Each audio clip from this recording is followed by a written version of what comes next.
And we are live. This is Dark Journalist. What a fantastic crowd we have out there in the ideas room already tonight. Of course, tonight I am joined by the lovely Olivia. Hi, everybody.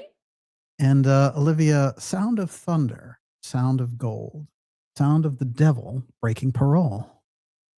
That's what it seems like we're into here, as we've got wars and rumors of wars, and now we have UFO file wars, deep, deep in the heart of an explosive story of missing scientists, dead scientists, missing generals, all with a curious relation to the UFO file. We're going to go deep, deep into it tonight. This is actually episode number 6 in our series that we've been doing since January on this. We broke the story. Keep in mind, the thing that's exploding now, you've heard it here first over and over again. We've gone deep into it on the Alex Jones show. We've been ferreting out the details. The mainstream media has been coming to us in the background, Daily Mail, Fox News, the rest. They've been getting the details. They've been watching the episodes. They've been leaving out crucial things, I will say.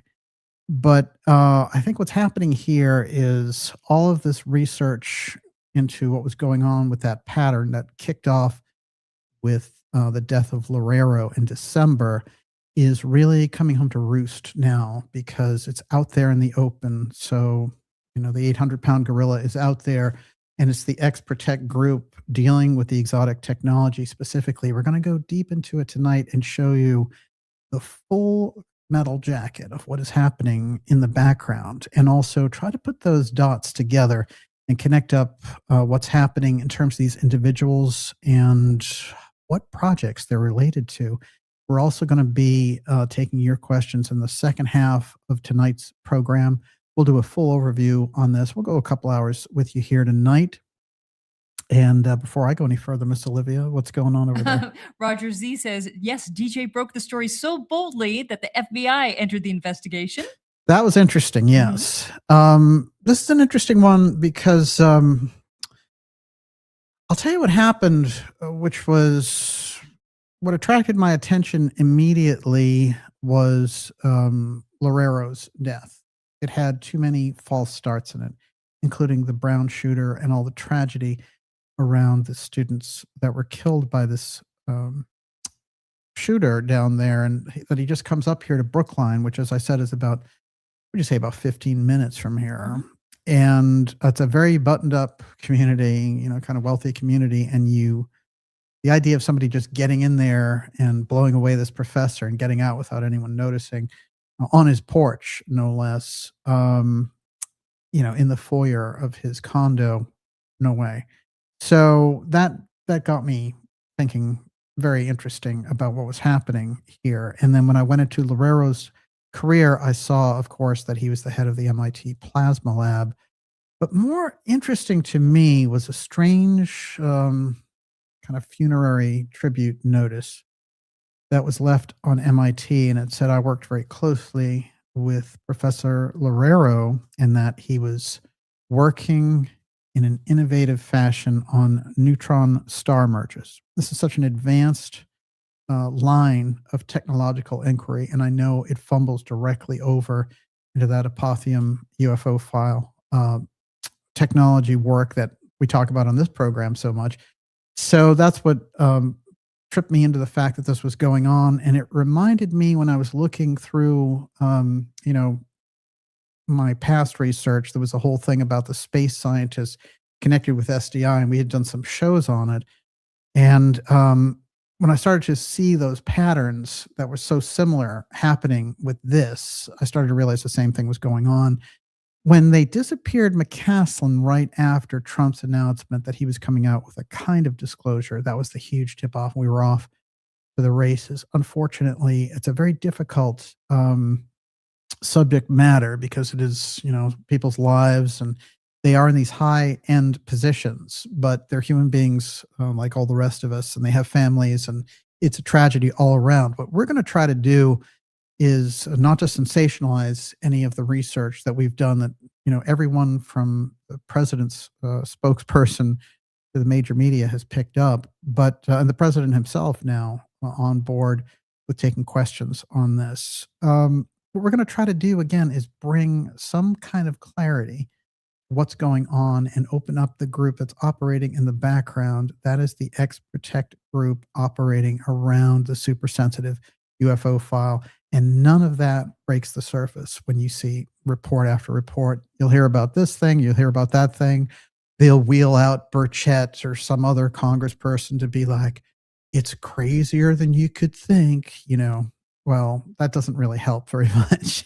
I'm afraid Burchett and Luna, you know, they've had the ball here for a long time, and not a whole heck of a lot has happened. As a matter of fact, Congresswoman Luna now, they asked her point blank, do you think the CIA is involved in this with the obfuscation of the UFO file? She's like, oh no, not at all. Well, that's been part of the problem, maybe, that you don't know who you're dealing with. But we'll get into that. The other thing I think that I want to see a lot less of with people like Congressperson Burleson and Congressman Burchett is this whole, oh, you know, like there's some big UFO in a silo somewhere, you know, and like, oh, we've seen this reports in a skiff, but we can't tell you about it, but we're not suicidal or whatever. You know, it's weird. It's kind of like making a joke out of the genuine whistleblowers who face the real danger. And then you're some glib congressperson just, you know, passing this off, trying to be hip or something. It's not working. And, you know, these guys should spend less time posting memes and stuff and really getting to the bottom of this.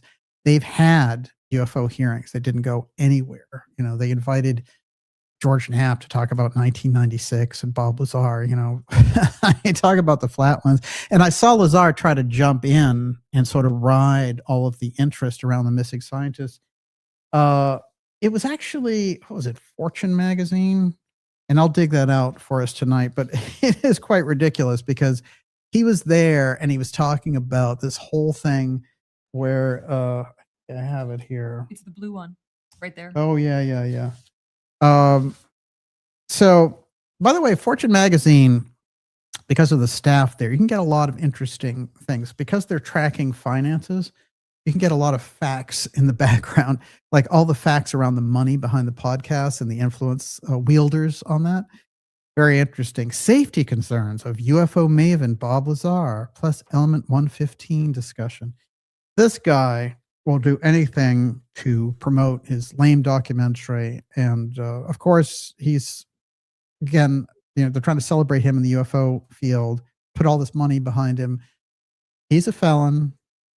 He's someone who's lied on the record repeatedly.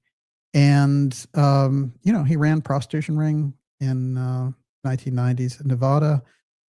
And he was videotaping the Johns. He was keeping the videotapes. It's all there in these various transcripts. Why does this weird adoration about Lazar and his very, very flimsy story still hang out there in the ether? And why are people still pushing that? The pop click podcasters who haven't done any real research. Why indeed? Now you could say nostalgically that, well, you know, the story broke when it was 1990 and, you know, that's how the whole Area 51 thing got kicked off and all the rest. But if you go into the record, Area 51 was already on the record a year earlier.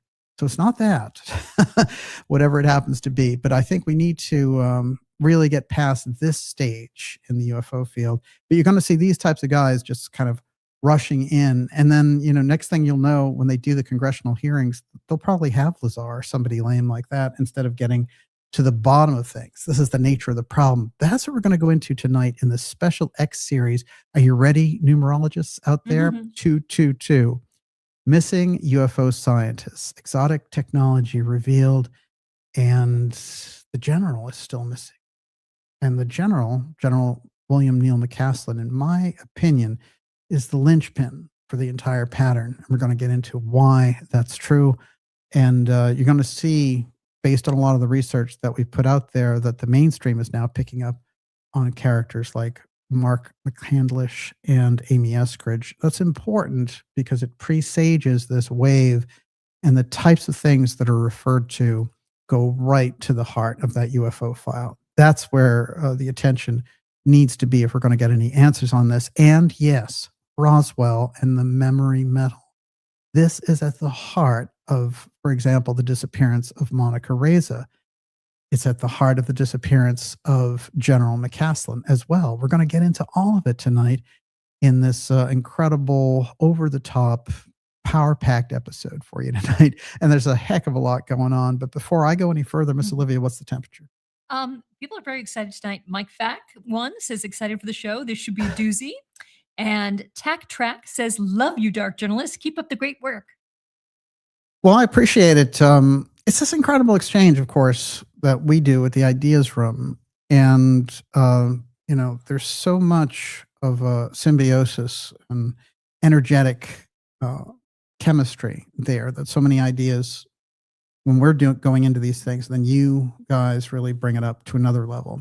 That's the same reason why they try to take conversations like this offline and try to push them down with censorship and all the rest. I think because it's those types of conversations that they are the most bothered by. And when I say they, I think we're pretty aware that there's a group out there controlling the flow of information when it comes to these things around the UFO file. And now, you know, some of the cork has popped here, and we brought forward the story around the scientists. Now it's getting picked up, and you're getting kind of the thin layer of it. They're just saying, well, there's a missing scientist. And, you know, Fox News will be like, oh, is that a UFO scientist? You know, so they're just, you know, it's a slow process for them to absorb this, but eventually that can be loaded. And I think what's interesting too is, you know, you're seeing this really kind of naked approach of pushing back against the story and trying to debunk it by this kind of reflex action, like, oh no, you know, they didn't work on anything, when it's very clear, you know, they were working on this special access program, the deepest level as well, especially a guy like McCasland, who'd been deep in the system for 40 some odd years. And this is somebody who worked, of course, at Wright-Patterson. And remember that the only reason we really get anything deep going in relation to McCasland is because of a series of leaked emails that go back to 2016. We put these emails out on this program. We put them out on social media, on the Alex Jones Show, others. This is very important because we have to understand, we wouldn't understand jack about McCasland if it wasn't for those emails where DeLong is bragging to Podesta that he is involved with this guy and that this guy is in charge at Wright-Patterson of all the Roswell material. When we find out later that not only does McCasland disappear, but his assistant, remember that whole team basically disappears. The assistant, Monica Raza, what did she have? She had a very interesting patent for a super alloy. That is the core of the memory metal. And as we'll find tonight, she was on the verge of retirement. Well, I'm going to show you an old case tonight of what they do with people who are right in between the two worlds when they're ready to retire and they don't quite trust what they're going to do on their own. There's a very fascinating case that goes back to a character named Dangerous Dan Marvin, who told us that the CIA had approached him to assassinate a figure named William Bruce Pitzer. The story goes all the way back to the 1960s, but the echo of the system of how things are done remains solidly in place. It is Exprotect to the core. And along with all that tonight, I'm going to go through each of the missing cases, some deeper and some with some newer relevant information. And so we'll ride all that out, and then we'll take your questions in the second half. Sound good? Mm-hmm. All right. What else you got? Give me a minute. Yeah. My throat. I'm going to read the original email that kicks us off into this whole, you know, kind of level of thinking in relation to this. And this is the thing that brings McCasland onto the world stage. Now, it was Julian Assange, of course, who was running WikiLeaks and who was put in prison and was finally released after they kept him in prison for, you know, what they said was publishing secret information. But what he was doing really was showing some of the things that were leaked there regarding the Iraq War and some of the atrocities that were committed. And it's very interesting because they needed to get that, you know, with their future plans that they had with COVID and with their future plans that they had with the Iran war. It could not have a guy like Assange running WikiLeaks, you know. And but before that, boy, he was all the rage, and he was leaking emails on a weekly basis during the campaign of 2016 and showing how Hillary Clinton, who had once threatened to pinpoint and drop a drone on him as Secretary of State, he was leaking these emails showing her corrupt control of the DNC and how they threw Bernie Sanders out of there, even though he was technically winning. And in the middle of all that, he's releasing all these emails. And of course, John Podesta now is somebody who, all the way back to the Clinton administration, is well known for his fascination around the UFO subject and saying, oh, the truth really is out there and all the rest. Well, we all know a number of strange things about Podesta, but I'm going to stay on the UFO side for this. So in the heart of all that, you have Tom DeLonge trying to collaborate with the Clinton administration, what they feel is the incoming Clinton administration. Boy, do they get surprised when Trump gets in 2016. But you can see him sort of buttering up Podesta in these emails and talking about their mutual fascination, the UFO file. Of course, Tom DeLonge is the, ex-singer for Blink-182, and they try to prop him up to do this. He was the Bobo for the CIA on the UFO threat front. Eventually, he sort of dropped out of the scene. And what they were trying to do, and it was a very pernicious effort by high-level CIA people. And I think, by the way, before this episode is over, I'm going to call for a congressional hearing on these missing scientists, and it has to include the CIA figures that are associated with the UFO threat operation that we've detailed here for many years now. We have the information, and if you do anything incomplete with a congressional hearing that just has Burchett up there being like, I've seen a big UFO, that's not going to do anything, and don't waste the taxpayers' money. But if you can gather up the guts to put people like Semivan, people like Mellon there under cross-examination of your committee, you might get somewhere. Let's put it that way. I'm going to read this. This is a message, an email, and I spotlighted this in the first of the 6 that we did on the missing scientists. This is Tom DeLonge now writing to John Podesta. It's January 25th, 2016. You remember all the way back to 2016? Okay. And he writes, DeLonge writes, this is McCasland he's talking about. The name of the subject matter is McCasland, General McCasland in the subject. He mentioned he's a skeptic, in quotes. He's not. I've been working with him for 4 months. I just got done giving him a 4-hour presentation on the entire project a few weeks ago. Trust me, the advice has already been happening on how to do all this. He just has to say that out loud, but he is very, very aware, as he was in charge of all this stuff when Roswell crashed. They shipped it to the laboratory at Wright-Patterson Air Force Base.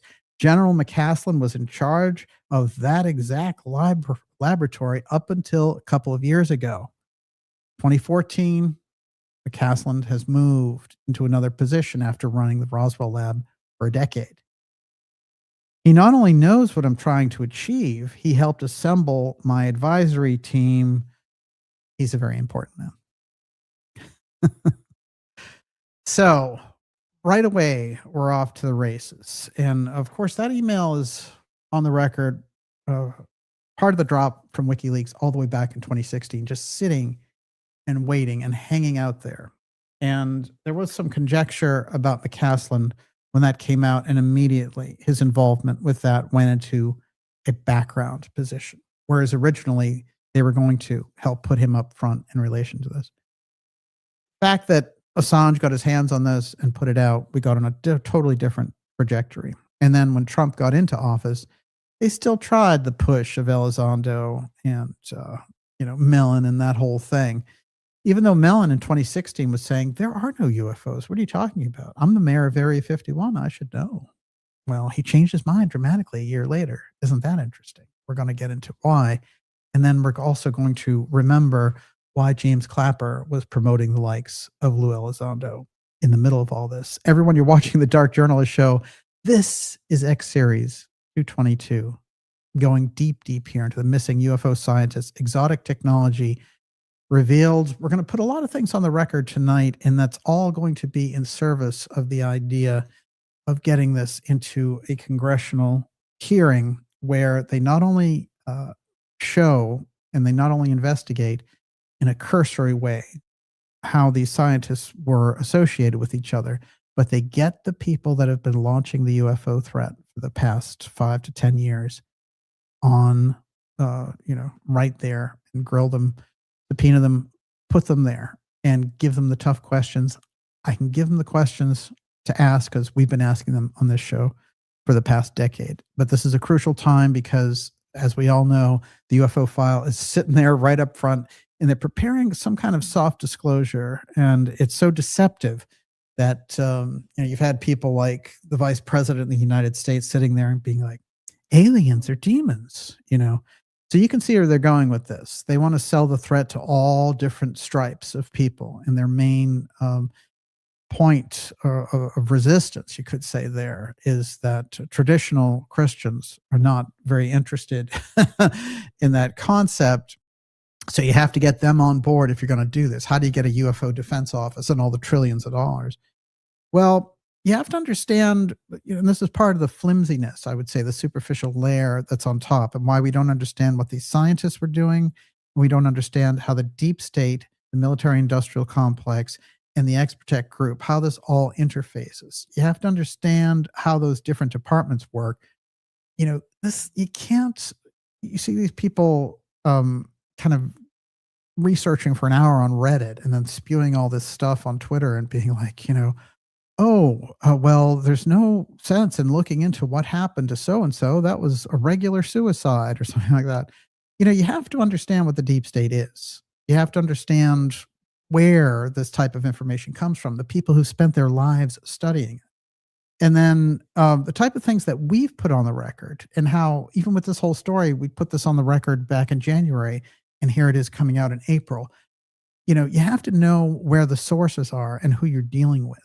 This is so crucial. When you get around the CIA, the NGA, the NRO, they're never going to give you the truth about anything. That's why Luna's statement today was so absurd, because she was saying, oh no, the powers that be are treating us well. We're doing great with the CIA. Yeah, well, that just means that you're taking their verbatim statements for granted. And even when they want to, titillate the audience with this or that, you'll be the stooge for them to do that. It'll give the audience an even, less respect for what you're doing. So if you ever actually do come across something, forget it. You've already dribbled away your respectability. So you have to know that these are the things that work there. And so when you get these pop click podcasts covering this, or when you get, they have this novelist out there, this guy, Walter Kern, and they're like, we're going to do UFOs with Walter Kern. And that's great. We're going to do UFOs with Michael Schellenberger. These people don't know jack about the UFO file. Nothing. And the reason is, I'm not insulting them and their pedigree of research or whatever. They don't know anything about the subject. They just came across the subject a year ago. Matter of fact, in the case of Schellenberger, it was 2 years ago that he was saying, oh, as soon as I expressed interest in this, there were a half dozen intel guys who were giving me all these answers about this, that, and the other. So all the CIA people just, glom on when they get somebody who's green about this. And then they run those people through all these shows, and they run them through all the podcast circuit and all the rest. They don't know anything about the UFO file. And, they think the counterintelligence people are giving them the straight dope. And that's what we've got with this kind of, Rogan-esque culture on the podcast thing. And you could easily take that same format and ask the tough question. Or you can have this superficial frenzy of like, wow, I can't believe it, man. Yeah, really? There were reptilians in a basement? Wow. So you have to know what you're looking for. When you're looking for entertainment, that's great. But we need to get to the facts when you have people's lives being impacted on this level. When you see a streak like this with as many as a dozen high-level officials working with very sensitive projects, disappearing or dying in a fairly short period of time of about 2 to 3 years, and especially ramping up over the past year, then you're in a totally different environment, and it's a serious environment. So we have to be very, very aware, and we have to understand what groups like Exprotect that we've described on this program are all about. That's what we're getting into tonight in this special episode. X-Series 222. How's the numerology out there? Oh, I know there's weird astrology. Yeah, That is we've for got sure. 7 planets in Aries. That's what Aries it new is. moon. Yes. So, but that's an opportunity also. We're going to have to ask Gigi Young about that. Not that she does astrology, but she'll know what's going on. What do you got? Deborah R. says, I am reading The Day After Roswell by Colonel Corso, and it seems so relevant to this topic. The scientists all work on programs that are interconnected for decades now. SB Harkin says, if you replace UFO scientists with Golden Dome scientists, I would agree with it. Yeah, well, that's why we keep including the Golden Dome. So the Golden Dome is the project we've brought to the surface, the technology and the groups behind the Golden Dome, including Blue Halo that General McCasland was consulting for. And remember, Blue is the program. That is the real UFO program. We demonstrated that in 2023. The government had to admit it later in 2024. But they said, oh, that was just a program that we did. It was about crash retrieval, but we never found anything, so it doesn't matter.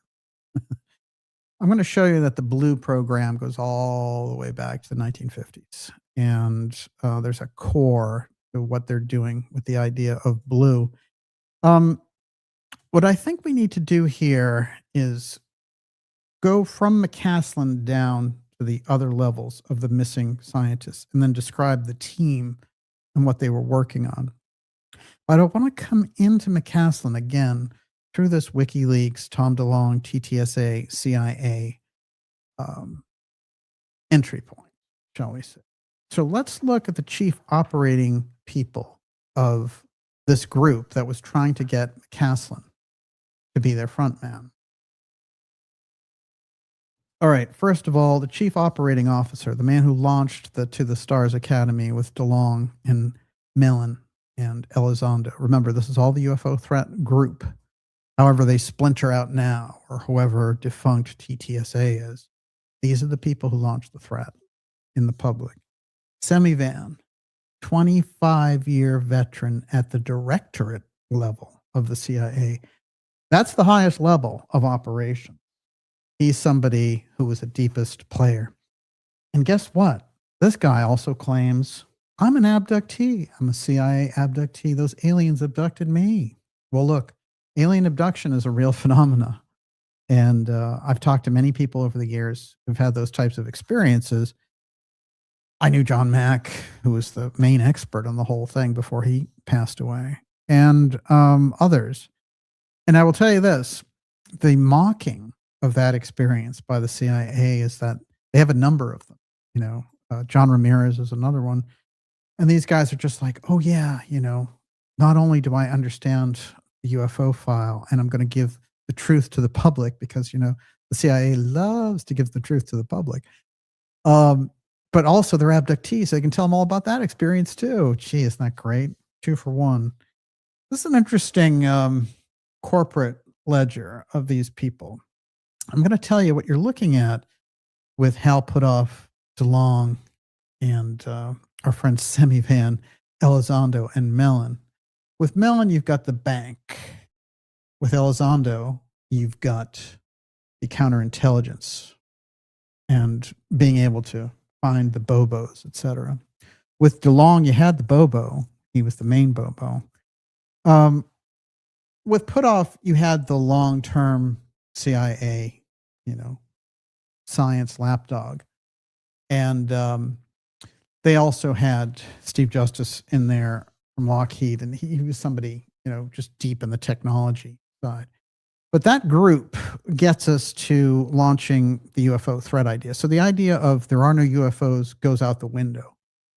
And what the CIA decides now is the time we're going to move on this, and we're going to co-opt everyone's interest in it and present our version of the UFO threat and get people far, far away from the actual truth around the UFO file. And again, it's important to separate the two because the UFO file itself, absolutely real, absolutely true. We have generations and generations of families, pilots, you know, there's so many stories that go back generationally. It's undeniable. But the CIA version of the whole thing is to keep that away from the public. So we have to understand where they're coming from to get to the real truth. So when we look at that board again, remember Semivan and Putoff. What are their main credentials? Semivan, 25 years with the CIA, Putoff, close to 50 with the CIA. Starting to see who butters the bread here. And in the case of Semivan, co-founder, VP of Operations, 25 years operations officer for Central Intelligence Agency's Directorate of Operations. That's the top dog right there. And of course, we know it's interesting with Putoff because he was involved with the launching of the remote viewing program. Now, he did that with Russell Targ, and Russell Targ, you know, they did these amazing experiments and they did all these things for the State Department. And it's well documented in the Third Eye Spies book and documentary. And Targ's work is absolutely essential and incredible. And we've had him on the program before and I'd love to get him back. But there's a certain point at which he's seeing, you know, some of the things that the CIA are doing and starting to figure out, oh, these guys are not on the same level, you know. And then we have the strange death of Pat Price, one of their main remote viewers, in the heart of all this. And Targ became very aware that what was going on with Price is that during his remote viewing, he had tapped into CIA UFO facility. And they were very worried and knew, you know, they needed to get rid of him. And that's exactly what they did. And it's very strange, the whole process. But there's an early action of the Exprotect group. And I focus on the Exprotect group because they're the ones who have guarded the secret of the UFO file, the exotic technology.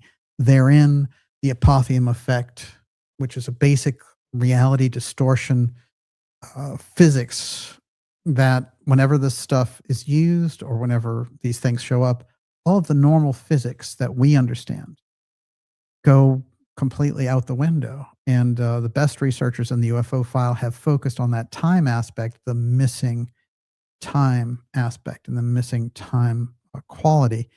So it's very important for us to understand what they're doing in the background. But there's so many research projects based around this. So by the time they get around to having, you know, they've hidden this technology, they've hidden the advances for so many years.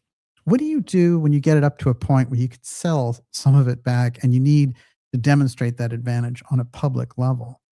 You're going to have to come up with a story of why you took the technology, what the technology is, and why we've been paying for it while everyone else has been in the scientific community kept away from it. And you're going to have to come up with a very good story. And the best story that they've come up with is the threat. Now, what they want to do with the threat initiative is create an emergency powers situation to activate the continuity of government program. I've linked these things together, but for now, let's just say they're working on a UFO threat, and they're also working on how they move some of their technological innovations out to the public without giving away the big secrets that they've discovered, and keeping us in the dark and keeping us as kind of Muppets in the background in relation to this. But also when people get close to the story, making sure those people don't go any further. That's the Exprotect group. There is an X-Share group, and you know, I've got into them in this program. The X-Share group is about moving the culture forward, but the Exprotect group is dominant. There's no question about it. Now, Trump's announcement just before McCasland went missing goes something like this.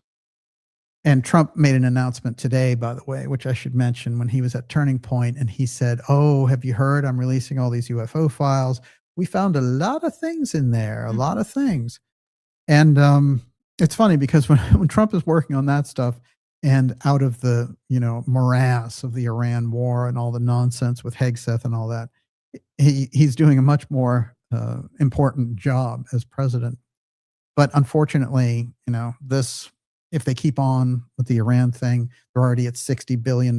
Thank you very much. Where does our money go for that? You know, what's the value in that? There's no value in it. But it does destroy an awful lot of infrastructure. That's for damn sure. But I will say this, that his comments today echo directly with this statement.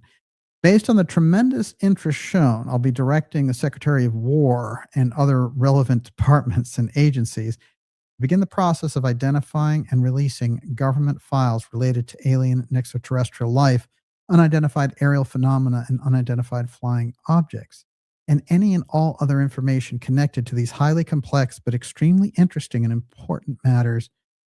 God bless America.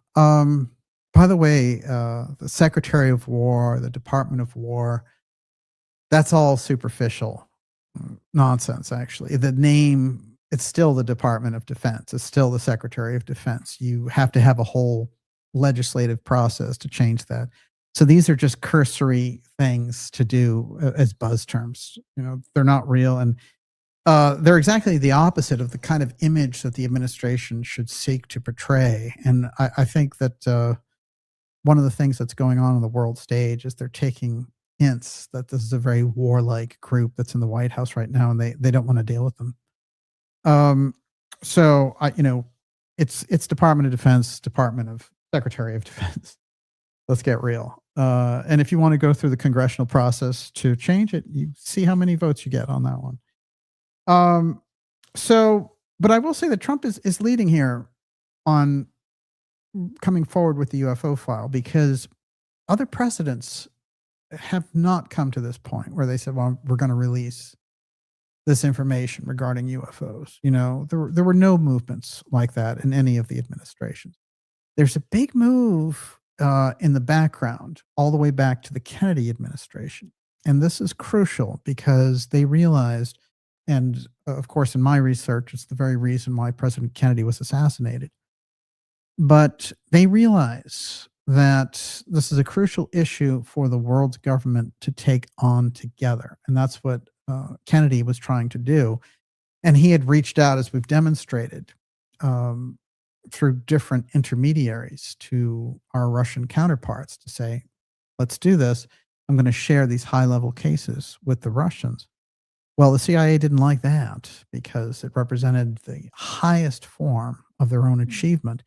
So if you're hiding this technology and you have also these imported Nazi scientists that are basically their own power base at NASA, how are you going to get Kennedy's directives implemented in that environment? Well, they don't get implemented, and the UFO file goes further underground as Kennedy is assassinated.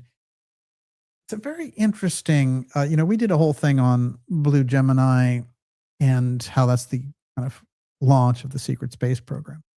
I want to show you a reference. There's some knowledge around this blue thing through history as we've tracked it. And we've put it on the record that the blue program, you know, everything from Blue Gemini, Blue Beam, and all the rest of it, it's all part of this secret UFO program. But back here, there's a book called Out There by Howard Bloom. That's a 1990s book. But just listen to this piece that is explosive in here. He's talking about NORAD and, you know, the different programs that they had around NORAD. And when he gets to Blue Gemini, you know, we put so much around research around Blue Gemini. Just listen to this paragraph. Blue Gemini was designed as the killer. The proposal called for a military version of the NASA manned Gemini capsule to approach, capture, and disable unidentified flying objects. That's what Blue Gemini was made for.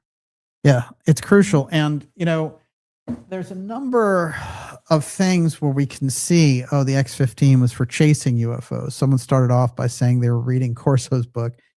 There are all these trails there about this buildup to this technology war that we're seeing right now, because we can't get near the real thing because this is the background. They've been working with it and on it for decades. So how far ahead of us on this are they? Well, when you get a group now that's been in charge, say, of the Roswell material, you know, we get the Roswell material in 47. You get somebody like McCasland maybe picking up the Roswell material and working with it maybe in the 1980s, somewhere around there. So there's a long, long arc of sorting out exactly what that does and hiding it in different government patents and different government agencies. So we start to understand, oh, so they're not only looking at McCasland, but they're looking at his team because there's something that's gone wrong here. So we already know the bona fides of McCasland working with the Roswell material. Now, since he's working at Wright-Patterson and he's gone to retirement, but in that retirement, again, he's now consulting for Blue Halo. And what is Blue Halo right in the midst of right now? Blue Halo is in the midst of constructing the Golden Dome. They are the chief contracting agency for the Golden Dome, along with some other infamous ones. And that's a $300 billion project now. How is that going to balloon? This is some serious, serious money. But again, McCasland was right in the heart of all of this. And again, like his assistant, Monica Raza, moving into retiring, consulting, using their own patents. When they get around retirement, there's a few different things that intelligence agencies and Exprotect groups and things of this nature, if they're looking at the individual and thinking they can be a useful resource in the future for their own future consulting, then, it's a very comfortable retirement for them. If it starts to appear to them that something else is going on, that these people have a conscience or they have their own, kind of goals with the whole thing. For example, in the case of Monica Raza, she had the patent on that superalloy. Now, that's very interesting because, again, she was working under this government contracting wing when she was doing it, but somehow she developed out of that Roswell material this incredible metal. Now, the metal in question, Mondaloy, is a very interesting metal because the thing that it does is it can't burn up. So you really need that when you're doing space, when you're, going into this incredibly heat-heavy environment with the power that's exerted. So this was something that we sought for a long, long time. And we were actually borrowing the LIFT capability from the Russians for many, many years until they started using her patent. So she's a very important NASA engineer to go missing. Now, the case of Monica Raza, and some new information has just come out in the last 24 hours, but I'm just going to say the general outline of the case goes like this. That's Raza there, and she is McCasland's assistant at Wright-Patterson and others in other projects. And what I'm discovering in relation to these two is it seems to me that the level of secrecy that they're working on is so high that when she and he split off and start doing patents and retiring and things, that's when they become a threat to this other group. Now, the new clues in the Monica Raza case that are surfacing are interesting because they're starting to tell us just how casual, that little hiking trail expedition was for her. It was at 9 o'clock in the morning that she disappeared. Now, a source describes this from LA Magazine. A source describes the strange circumstances on Monica Raza's last hike as the White House begins examining multiple disappearances connected to those working in aerospace and nuclear research. President Trump said his administration has officially launched an inquiry into a series of recent deaths and disappearances involving U.S.-based scientists and nuclear officials. And I want to say this too, you should give yourself credit in the ideas room because it is the ripple from this show, from our reports, and then, us going back and forth, the feedback loop with the ideas room that got all this information out. And it's the people who are watching and picking up on it, in different media organizations that got this buzz going all the way up to the White House.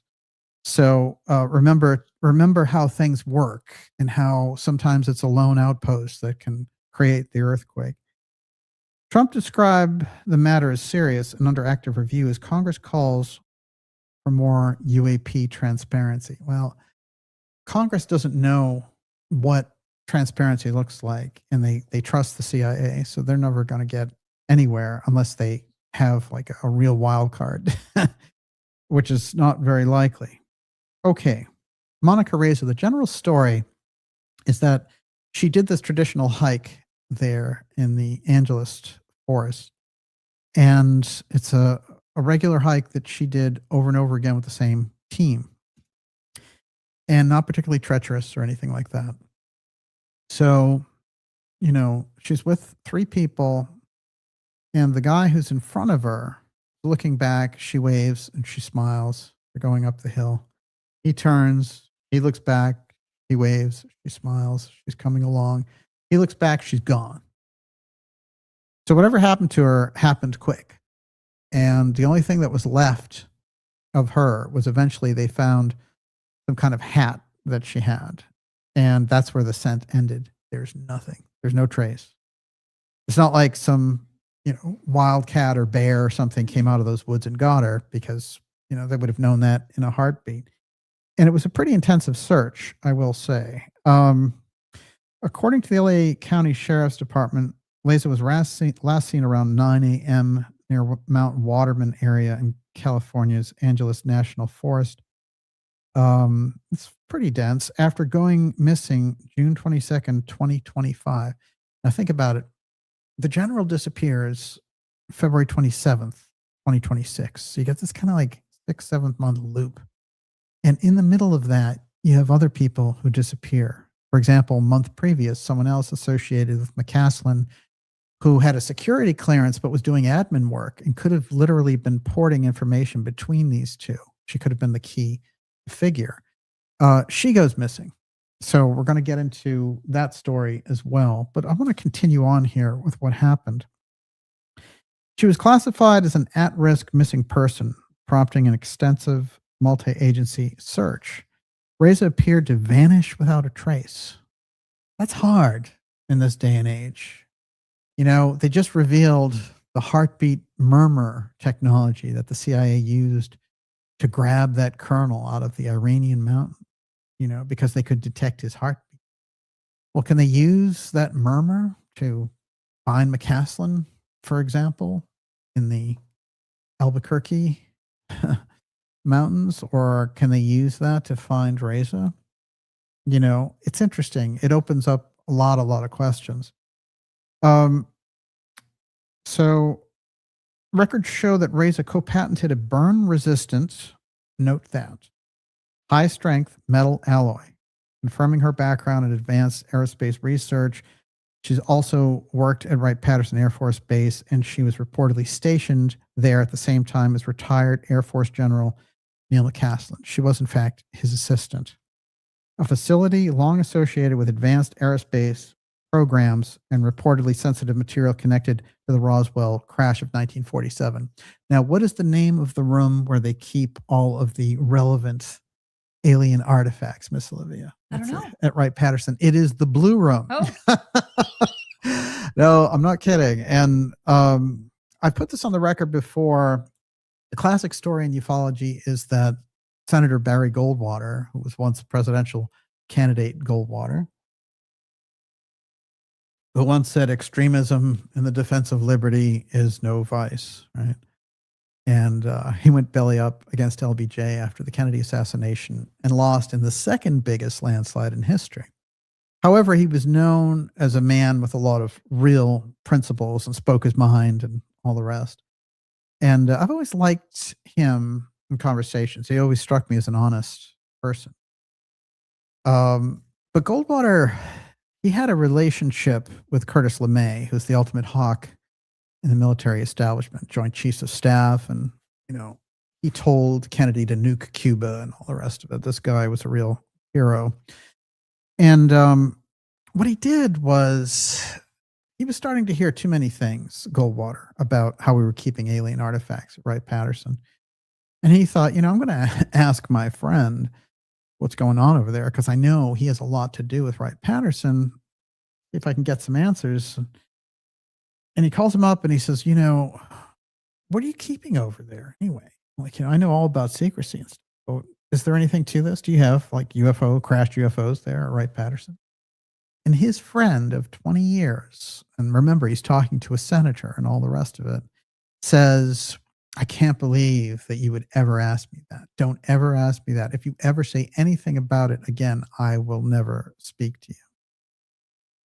So the high sensitivity of the Blue Room and the crash retrieval information that they keep at Wright-Patterson, McCasland is running the program. So do you understand when these people disappear, we're now in a very, unknown territory, shall we say. And it gets deeper when you start to look at what they were working on. That's what we'll do next. Everyone, you're watching the Dark Journalist Show. Whew, going deep, deep tonight in the missing UFO scientists. Exotic technology revealed its X-Series 222 numerologists. You ready? What do you got out there? Rapoid Genius says a portal fits this story, but so does some kind of transporter beaming her away up to space or underground or just somewhere else. Landon S. St. Peter says beamed her right into a DUMB. And Twilight Mist says it sure seems like she stepped through an invisible but conveniently local portal that must have been formed right in front of her on the path by some sort of secret frequency tech. Yes. I mean, all those things are possible, but they have teams that can do things in such a seamless fashion as well that we have to be aware of that. I want to mention a few things that are unusual and relate to her imminent retirement. I'm going to get to that next. Before I do that, I want to remind you that, especially if you're new out there, to go to darkjournalist.com and sign up for our newsletter. That is a free newsletter, but it keeps us in touch through the massive censorship that we've been going through for a while. And I don't get into it too much here, but the best way to get around all of that and to hear about the fascinating shows we have coming up for you, fascinating interviews that'll blow your mind coming up. You won't believe it in April and May. And X-Series episodes, documentaries. We have a docuseries, JFK and the UFO File, of course, Hacking Atlantis, and the Hot Zone, all the Hot Zone reports in the docuseries that we've been doing with an incredible production team. Those are off the charts. The Pyramid X documentary is part of that, just came out a little while ago, and we have new ones coming up for you for the summer as well. Off the charts, events, you name it. It's all there in the newsletter, and it takes just a second to sign up. Go to darkjournalist.com, sign up for that newsletter, and stand up and be counted for that. So I'm going to go into what she was going to retire to go do. But first, what do you got? Sandy Corcoran says, does DJ think some of these scientists could still be alive, and were they moved off planet?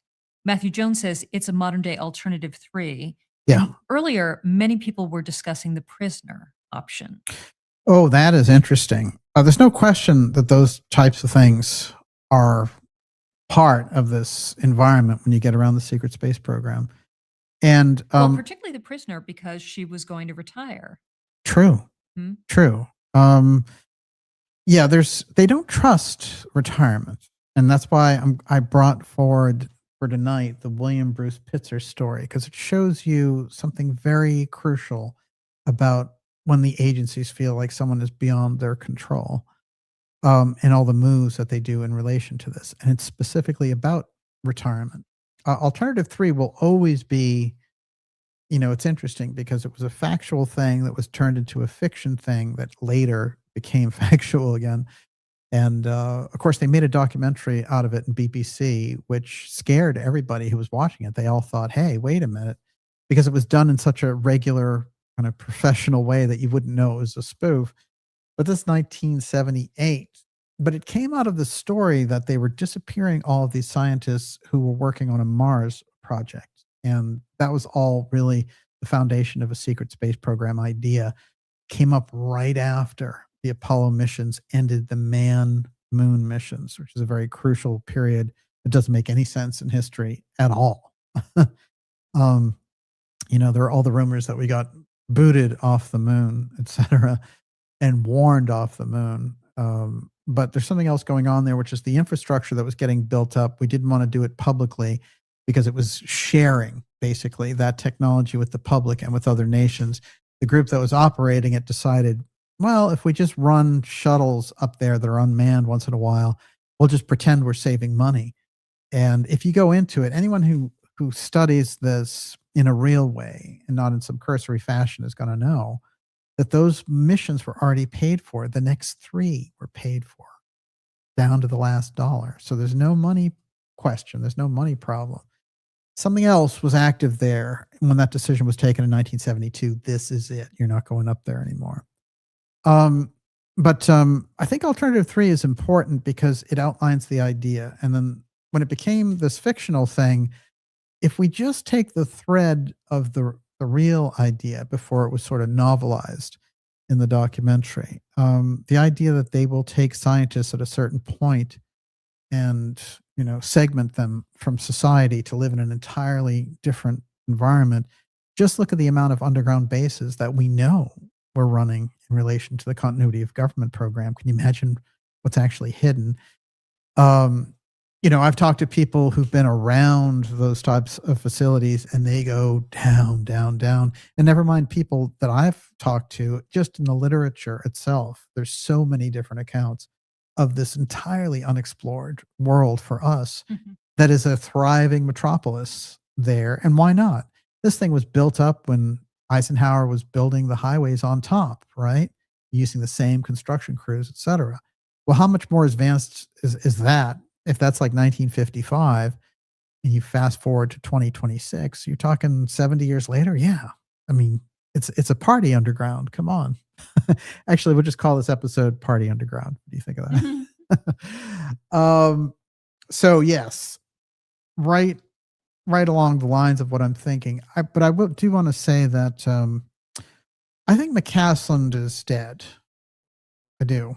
From all the indications, I don't think that he's been whisked away. I think he's on the other side, and I think he's grabbed for a particular purpose. And again, the patterns I want to show in relation to how the scientists are gone and what they leave with, that they don't have any phones, that there's no way to contact them, that they leave their glasses behind. And now in 3 of the cases, we find them putting their phones in the mailbox. Well, that's a real calling card of some kind. There's a lot of different reasons why somebody might do that. It might be a message to their spouse. 1, 2, it could be that they're being tracked, and the best way to keep a kind of a stationary signal on their phone while they take off is to leave that phone in there. But there's something so significant about that. And in the case of the administrative assistant, which I will get into, who had a high security clearance, because she was passing the information, I believe, between McCasland and Raza, that she will go and home to wipe her phones out. And the excuse she will use is, oh, I left my badge at home. I have to go back. When the guy who's clocking her in the beginning says, oh, no, she had her badge. So that was an excuse. She was instructed, go back home, eliminate your phones. This is it. And the last time that she is seen, by the way, Melissa Casios, is walking along the highway with nothing, no phone or anything. But let's go back to Monica Raza because Does she look out of it when she's walking along the highway? Is she disoriented? Well, is she disheveled in any way? The last thing they see, they don't see her with a bag or a phone, but they do see a car pull up to her and her talk to them for a moment, and then she continues on. So it's very unusual. I'll get to her case in a moment. Let's finish off Monica Raza because this is the team, remember. Monica is related to this, McCasland, the administrative position that Casios is filling. It's all related here. Let's go a little further. Los Angeles Magazine spoke with a source who participated in a yoga group with Raza and knew nothing about her work in aerospace research. The source confirmed that Raza was hiking with a male and female companion from her yoga group when she was reportedly training to be an instructor. The yoga studio, however, was not a typical one. According to the source, it incorporates not only yoga, but also astrology and Vedic sciences. The studio blends physical yoga practice and spiritual philosophical elements, including astrology and traditional Vedic teachings from ancient India. The source revealed that Raza and her male companion oddly began running on the terrain, which is uncommon given how steep and uneven it is. So they start running, particularly on the downhill sections. The source described this as unusual. This would not be a place to go for running, even for a skilled hiker. The male companion confirmed Raza was behind him, reportedly running, when he eventually called out to her and received no response. That's the whole look back, wave, smile. The source noted, and he actually showed others the location of where he last saw her. The source noted that from that spot, the road was visible and audible, suggesting Raza was relatively close to a more accessible area when she disappeared. Raza's disappearance is one of several cases drawing attention, so on and so on. And then they get into McCasland a little bit here. But what I found interesting when I was going into Raza again is that they did come across her hat. That's new. I have not heard that previously. And that the scent stops with her hats. When they had the dogs going through there, somehow it cuts off directly. There's nothing else. There's not a fiber of clothing. You know, if something bad happened to her, if an animal attacked her, there'd be all of that. None of that is there. She just disappeared. Poof. And she was an incredibly important NASA scientist who had the patent on Mondaloy. We're going to get into what that all means here as we get into the memory metal section. And it's very interesting when you do this too, because I could keep you here for hours all night just concentrating on that one case. But I'm going to try to show you the panorama of what's going on here to really give us that wide angle lens on why all of this is taking place and how the timing works so well with the announcement of this disclosure, how these things are related and how they knew what was coming, which is why he saw some weird, nervous early action, like our friend President Obama coming out and saying, well, there are aliens. They're just not at Area 51. This is weird. I mean, that was weird. Yeah. SV Harkin says she was also in charge of the manufacture of using that metal. It's 3D printed rocket engine parts. Oh yeah. Yeah. No, she owned the entire patent on it. And I would imagine, you know, there's a lot of these people who work in these systems who patent different things, but something as important as this that was redeveloped from the UFO file, this may be something where a group stepped out of line, and this is the discipline for the whole group, which is, they took the Roswell memory metal and made their own patent with it. So they're basically selling it back to us. And this is where you get some of the rules can be bent like this. That goes all the way back to Eisenhower and Nixon, because what took place literally was, you know, Eisenhower had, whether it was a stroke or a heart attack, there's a lot of different versions of what it was. But let's say it was a heart attack. And during that period of time, Vice President Nixon, a young Nixon, takes over for 6 weeks. And while he's running things, he hands over to the corporations the ability to use the UFO file and to take it under their umbrella. And it's during that Eisenhower administration that we lose control on the government side of the UFO file. And it now moves into this haze of some combination of corporate military work with the government work. And then right in that middle corridor is the Exprotect group. So you have this kind of haze of a weird intel aerospace corridor, which is not accounted for in history. And over again, when you get into historic deep events, they always leave aerospace out.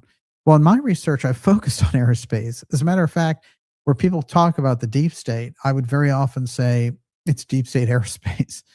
That's what I'm trying to put across, which is the space aspect is crucial. It's been crucial since they have conceived right, it's it. kind of one word. Yeah. Deep state aerospace. Exactly. So, White House, FBI looking into the case of the missing scientist. No stone will be left unturned. Well, this is remarkable.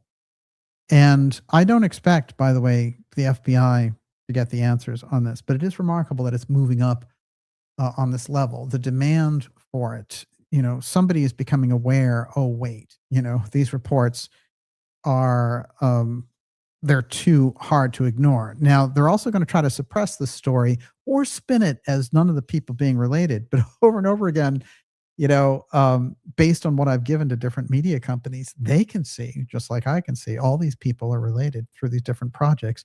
And a lot of that goes right through JPL. A lot of it goes right through NASA. A lot of it goes right through Wright-Patterson. There's no denying it. So what are you going to do then?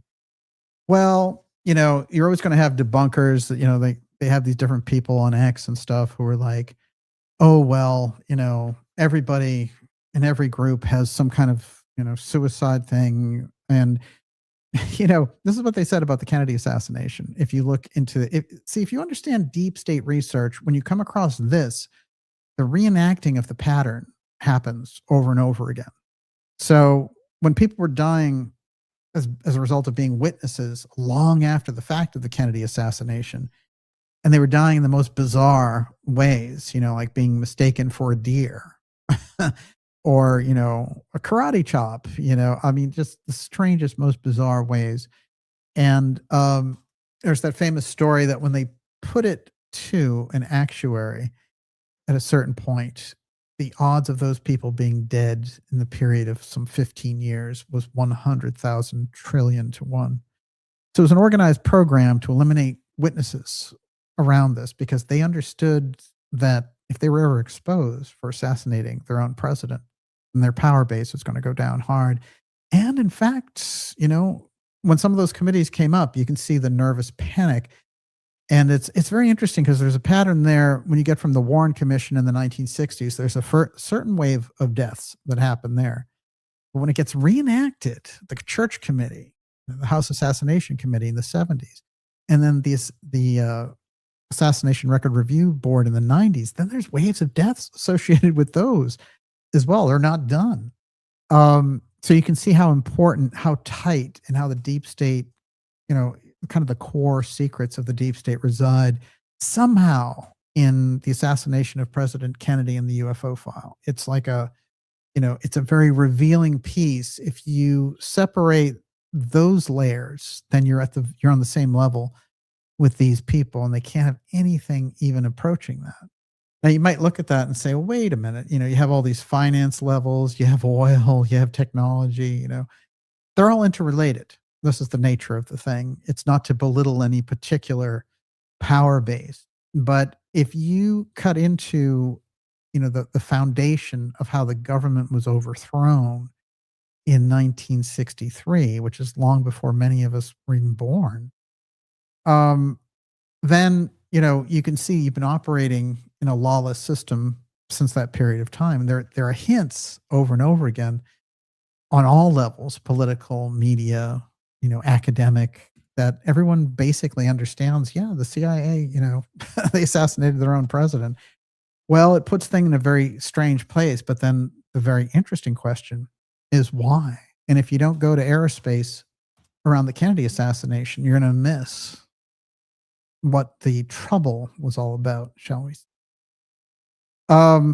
Couple weird things here.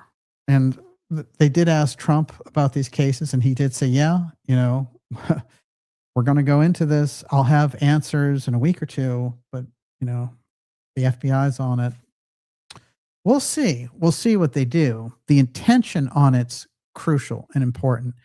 If it happens to get to the point of a congressional committee, this could be the way to really dethrone the mask of the UFO file and the gatekeepers and the secrecy holders who have that wall of secrecy intact.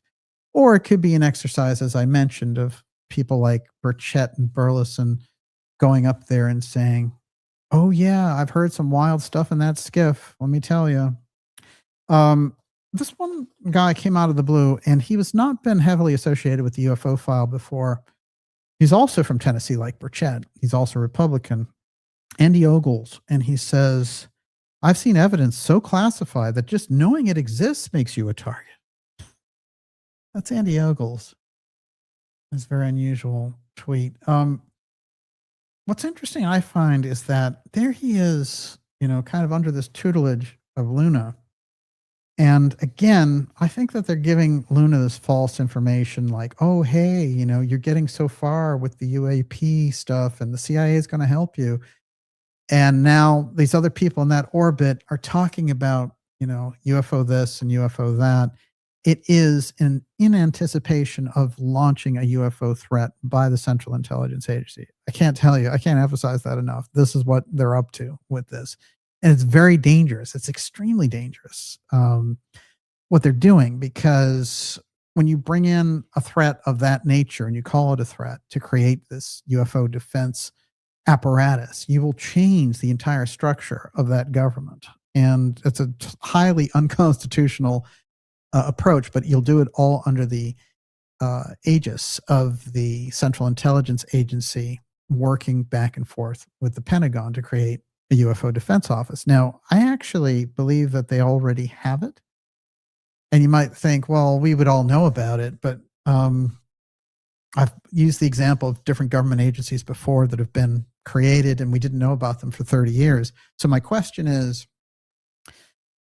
really, for the great minds out there, what is the UFO file agency defense office right now that we're not seeing in front of us?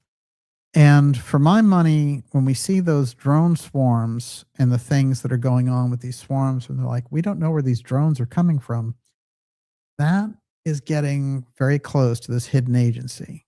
And later we'll get explanations about what that is. But by then, it just, it might be too late to do anything about it. I don't want to miss this woman because I think she's important. And there were people who were like, oh, she worked in administration. It doesn't count. No. You don't understand how secrecy works. And when you got people out there, one-dimensional people, guys like Mick West and stuff like that, they think in one little channel. They don't understand how teams work when you get on a secrecy project. It's very important to do that. And when you get into that debunking knee-jerk thing, you miss all kinds of things. And you think, oh, administration, what could they know? Well, high security clearance. She carries the security clearance. She's transferring administration information to highly secured projects for individuals on that level. So yeah, you can get very, very far. Missing mom dropped lunch off for her daughter before she disappeared. This is Melissa Casios, and it is very strange. 53 years old. She's been missing now for 6 months. And she's classified as a missing endangered person, but again, Albuquerque. And, the family are saying things like, we're just keeping hope alive and things like that. A little background on this. Casios was last seen on June 26, 2025. That's about 8 months ago. At around 2:15 local time, she was walking southbound on State Road 518 from Talpa, classified as a missing endangered person. This week, Casios' family told CBS affiliate that she was headed to Los Alamos National Laboratory, where she works as an administrative assistant that morning, but forgot her badge, which allows her to enter the building. Instead, she decided to work from home. Now, here's the weird thing. As I mentioned, the guy who lets the people into the base said no, she had her badge on. So when she comes home, it's an unusual step. So she's getting information. They're saying somebody is telling her you have to come back. And so this idea that she sees her daughter, she brings her food and says, I'm going to go work from home. She's covering her bases. And what does she do when she gets there? She wipes her phones. So the phones are wiped out. And then the last thing is, of course, she's seen walking along the road. She decided to work from home, brought her daughter, who was at John Dunshop's in Taos. She left the area just before 1 p.m. Casios' daughter became worried when she returned home and saw that she'd left behind important personal items like work and personal cell phones, purse, keys, and wallet. I can't think of, when an ordinary woman leaves her home that she'd ever leave that stuff behind. But like McCasland, he leaves everything behind. He's leaving the phone behind. He's leaving the glasses behind. I believe these are the instructions in some of these cases. I think they're being told you need to leave these items and meet us. And then when they meet, that's when they disappear. The same day, the family heard that a person saw Casios walking alone on the road, which was confirmed by doorbell cameras along State Road 518. No positive news right now, Jasmine McMillan, the missing woman's niece, said. The outlet reported that hundreds of volunteers, officials, and family members have searched for Casios in the days since she was seen walking on the side of the road. We want to keep Melissa's disappearance in the public eye and encourage people to share what they know.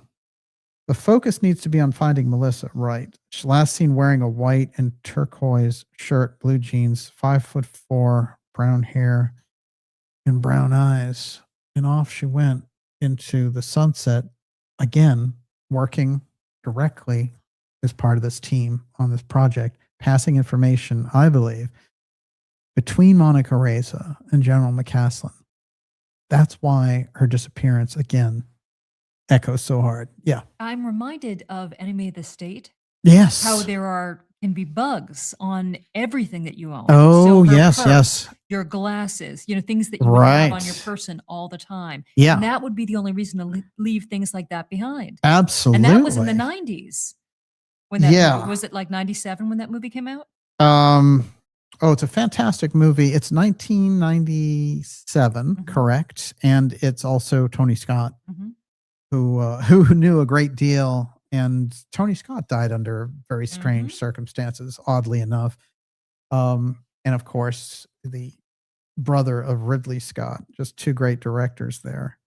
Tony Scott also, he did The Hunger too. Incredible. That's the shot of Raza there. And no, I'm sorry. That's Melissa Casios walking along before she disappears. And is that the last shot of her? This is the last shot of her here. Yeah. Very strange.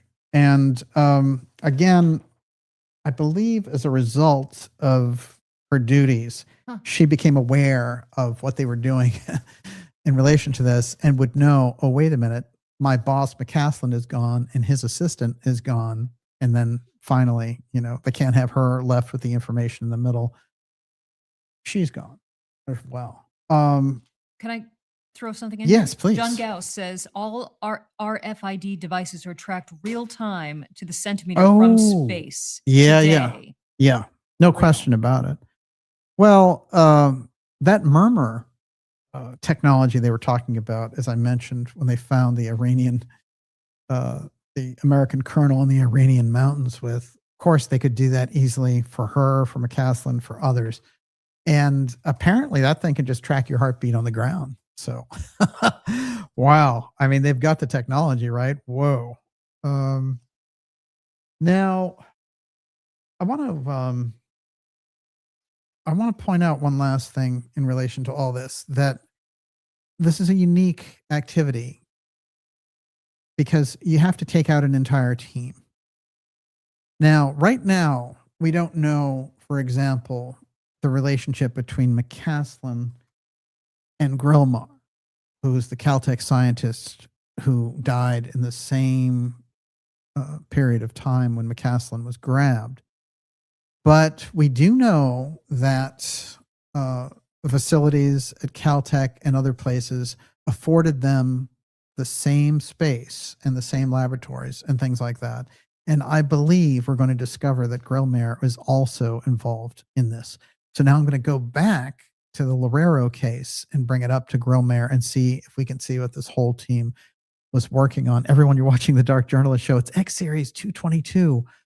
The missing UFO scientists. The general is missing.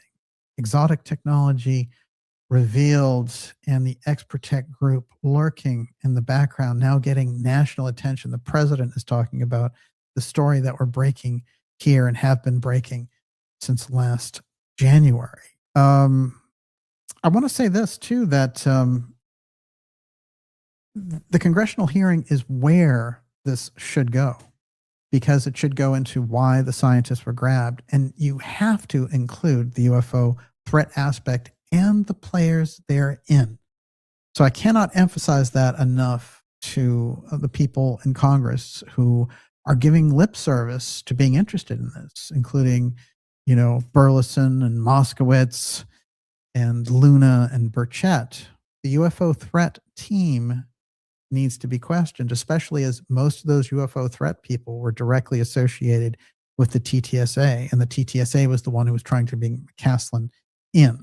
So if you want to get to the root of McCasland's UFO activity, you have to go directly to the leaked WikiLeaks emails. There's no question about it. And if you do anything short of that, then it's just for you to have memes on X. And that doesn't mean anything. As a matter of fact, don't waste the taxpayers' dollars on that one. There are other cases here, including two cases that we spotlighted, Amy Escridge and Mark McCandish, who I spoke with McCandish, the late Mark McCandish, back in the day because he was a participant in our secret space program conferences. And I didn't know him very well, but I thought his work was interesting immediately. And I saw that what he was bringing forward was exactly the kind of thing that these people don't want out there, because he was somebody who actually did technical drawings for the DoD and the Air Force and things like that. So he knew, how to do this. So when he saw these secret spacecraft and followed the accounts of people that he knew who were in the military that were observing this stuff, he could reproduce it very well, as we can see in his drawings here. This is somebody that you didn't want really hanging around. And his incredible Fluxliner alien reproduction vehicle, which they did a whole documentary about. And, it's very disturbing to note that the director of the documentary died under mysterious circumstances, as did McCandish. Again, in their case, they didn't disappear, but in the case of McCandish, he was found with a self-inflicted gunshot wound after having very normal conversations for the previous 48 hours, nothing that would indicate a sudden change in his entire outlook on life. And in the fact that he was considering, was right on the verge of buying a farmhouse. I remember that after his death, a person who was very close to him got in touch with me and told me that they had spoken to him only a couple of days earlier, and that he was totally fine in his outlook on the future. He's talking about all these things he was doing, including to help the shelter where his girlfriend worked. So he did all this stuff for animal rights and animal care. So McCandish, he is part of this pattern of setting all of this off, and his suicide takes place in 2021, but he's associated directly with UFO, what do you call, alien reproduction vehicles and the secret space program. That's a lot. That's a lot. Now, there were rumors, because there were hearings coming up at that point on the UFO file, that this is somebody they didn't want around to be able to speak to it. Some people have told me that he was booked into those hearings, but I've never seen proof of that. But he would have been somebody that you wouldn't want to leave around, because he could really give descriptions on these. So I have a lot on our friend, Mark McCasland, Mark McCandish, excuse me. But what I'm going to do here is I'm going to switch into the memory metal. So we have to understand this crucial aspect of why these people are missing in the first place. What is the actual metal alloy that was redeveloped from a crashed UFO, and why would it cause all of this, incredible disappearance of these scientists? This is crucial. And I think a lot of the, when I was giving the information to a lot of the media outlets, they were picking up on this or on that. And it's up to them how they want to do the different things. But they would contact me after they would watch the programs. And we did about a half dozen programs on this starting at the beginning of the year. But one of the things that was happening, and I think they were also hearing me on the Alex Jones show, because I was, me and Alex were doing the missing scientists thing all the way back to January. And that's to Alex's credit that he's been putting this out there. You know, it's very interesting how the UFO world works in such a cliquey, ridiculous fashion, and how the depth, the lack of depth in the podcast world, you know, they only have, you know, they want Bob Lazar and Element 115 and all this herky-jerky stuff when they have the real thing right in the heart with the story and with others. So it's a very superficial environment going on there. But interestingly enough, it took someone who had taken on the deep state and other subjects on such a really edgy level, and that was Alex Jones. And he's the one who helped me get this story out on that level. Think about that. But one of the things I noticed that was going on with some of those outlets that were picking it up is they didn't want to touch the Roswell stuff. I found that interesting because, of course, not only is Roswell the most kind of traditionally known UFO story of all, but it also is, you know, even though it's been beaten to death in certain specials and everything else, there are tons of questions left hanging in relation to the Roswell crash.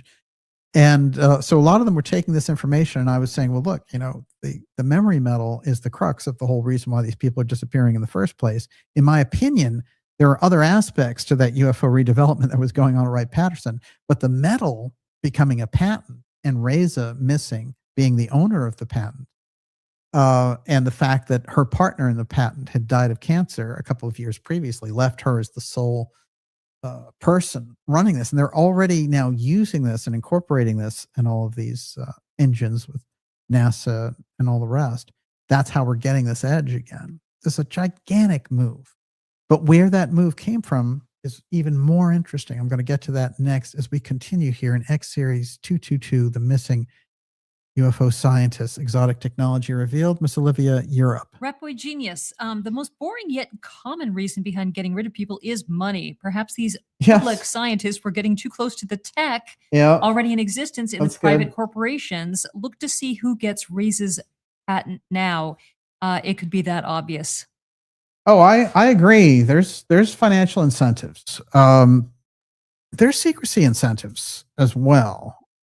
So, but the financial part shouldn't be left out. Sometimes very obvious answers for what's going on here are the best.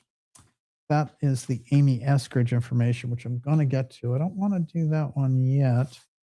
Why don't you hit me with another question while I'm rolling this Well, out? this is a big one. I was asking about this earlier. Joe LaValle says, if the men in black can wink in and out of existence, DJ, then why wouldn't they be used to take one man off the bridge and the woman on the trail, for instance? But there's no history of men in black actually taking people, abducting people, right? They disappear, but they don't disappear people. Yeah, they're more for information gathering and intimidation. And it is true that they've been known to disappear. And also, I think the tenuous nature of the astral agency that's employed when this happens is that, as we've put on the record, they use originally the Sami group. They may have expanded it since then. But the reason that so many of the early reports had this certain type of look to them, and John Keel got into this, and then once I realized what Keel was doing, I was like, oh my God, that's where the whole Men in Black phenomena comes from. If you really go into the history of the Sami, which are very, very unique people, Sweden, Finland, Norway, they were referred to as Laplanders originally, as the kind of native group. And then apparently that became some kind of derogatory term. So the Sami, because they are, you know, very simple living tribes and things like that. But the Sami are known for these incredible shamanistic abilities. And it's remarkable, the stories that I've found in relation to them, going all the way back to Peter the Great, and, you know, Russia being afraid to go in there to try to take over because of the powerful shamans that were controlling the area, and everyone wanting those psychics for their own nation. You know, can we recruit those psychics? Finally, over here in 1912, we recruit a large number of Sami under the umbrella of the idea that we're going to take them so that they can train reindeer in Alaska. Somehow I don't think that we went through all that effort to get them for that. I think they were employed to develop their psychic abilities for intelligence purposes. And by the time you get to the 1940s, I think we've got them down. So I think with the phenomenon of the Men in Black, you're dealing with an astral projection.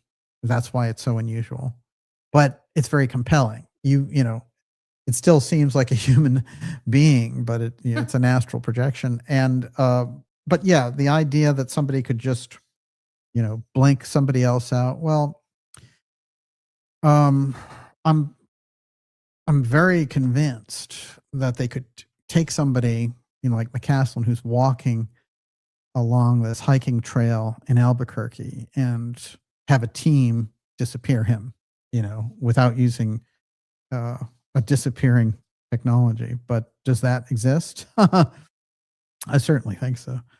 I wanted to remind us about the neutron star mergers that Lorero was studying. Remember, it's Lorero's assassination in December that kicks off so much of the attention around this. It's 2 months before the McCasland disappearance. So we have this strange situation where they're at Brown University in Rhode Island, this prestigious university down there, we have these shootings, and they're tragic. And this shooter comes out of nowhere and starts shooting up people associated with Science Lab. And, the people involved are young, and it's a tragedy. Now, Lorero, before this happens, is sitting up there in his apartment in Brookline, and nothing has happened. There's no indication that he's under any kind of security watch or anything like that. He's just living his normal life, and he has a family and wife and kids, and he's living there in his condo, very close to the birthplace of John F. Kennedy in Brookline. So a couple days after the Brown shooting, the police have kind of lost the trail. This individual shows up, and Claudio Valente, and he shoots Lorero in the foyer of his condo. Lorero was leading efforts to create fusion energy, a form of clean energy that could upend multi-trillion-dollar fossil fuel energy. Lorero, 47, was assassinated at his home in the Boston suburb of Brookline, December 15th. Note the date, some 2 months and plus before McCasland disappears. Authorities said the gunman, Claudio Neves Valente, was a former classmate in Portugal. This is also weird because there's a scientific study that takes place at a school in Portugal where, if you go way back to the late 90s, they both attended there, but nobody knew if they knew each other. There's no trail of that. It's just they both attended the same school. Lorero, a respected physicist, had recently become the director of the Plasma Science and Fusion Center at the Massachusetts Institute of Technology, and was reportedly on the brink of revolutionizing the energy sector. As we know it, his research centered on plasma physics, the study of superhot ionized gases and how to apply them for fusion energy. Are you ready for this? Mm-hmm. Daily Mail.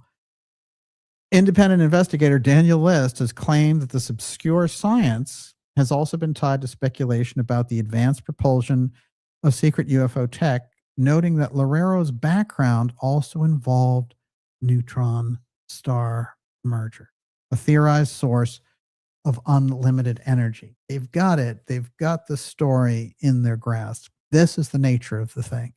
The neutron star merger represents unlimited energy. And it's interesting too, because I went into it very deeply with Dr. Joseph Farrell, who we're going to have on coming up at the end of the month. But we started to talk about what you could do with that. And remember, this wasn't the advertised piece of what he did. I only tripped into it because of this tribute of somebody who was working with him who said that he did this. So it wasn't even that widely known. It wasn't in the media reports. Again, that crucial little crack in time and space, just like the WikiLeaks dump that give us the McCasland-Roswell connection.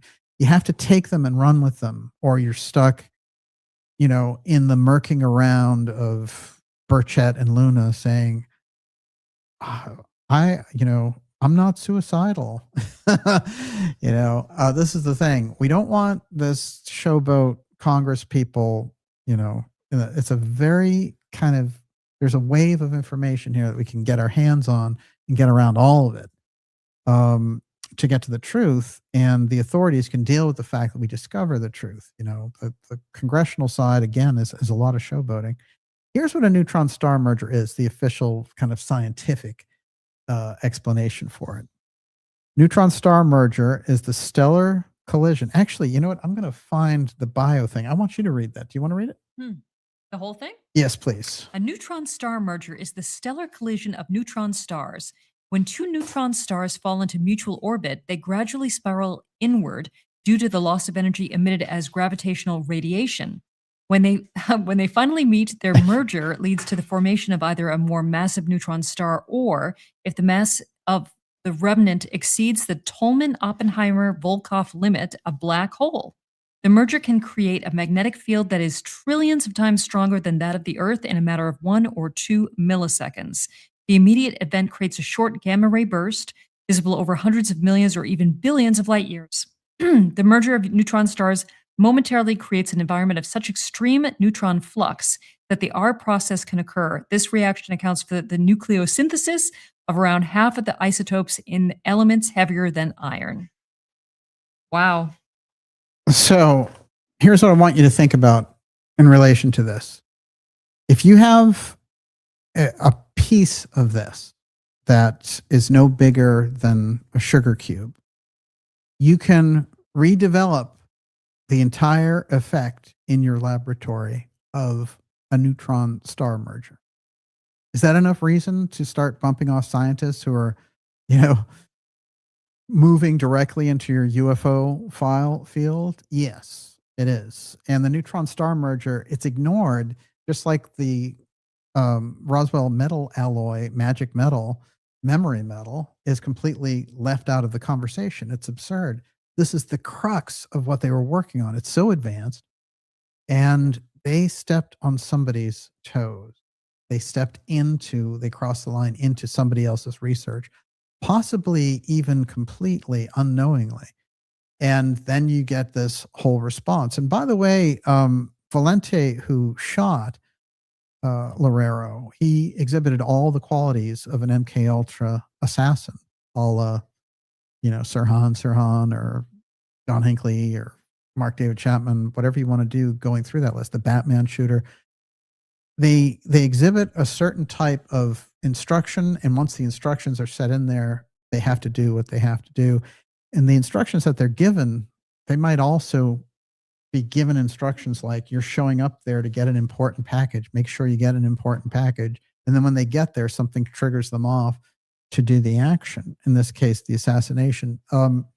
His movements, as I've described in this program, are very unusual after the fact, which is he goes right up that 93 corridor highway into New Hampshire. And then when he gets just over, literally spitting distance over the border into New Hampshire, he has a storage space where he goes into and shoots himself, supposedly after making these videos talking about why the world was so unfair and he needed to do these things. They never released those videos, and I highly doubt that they even exist.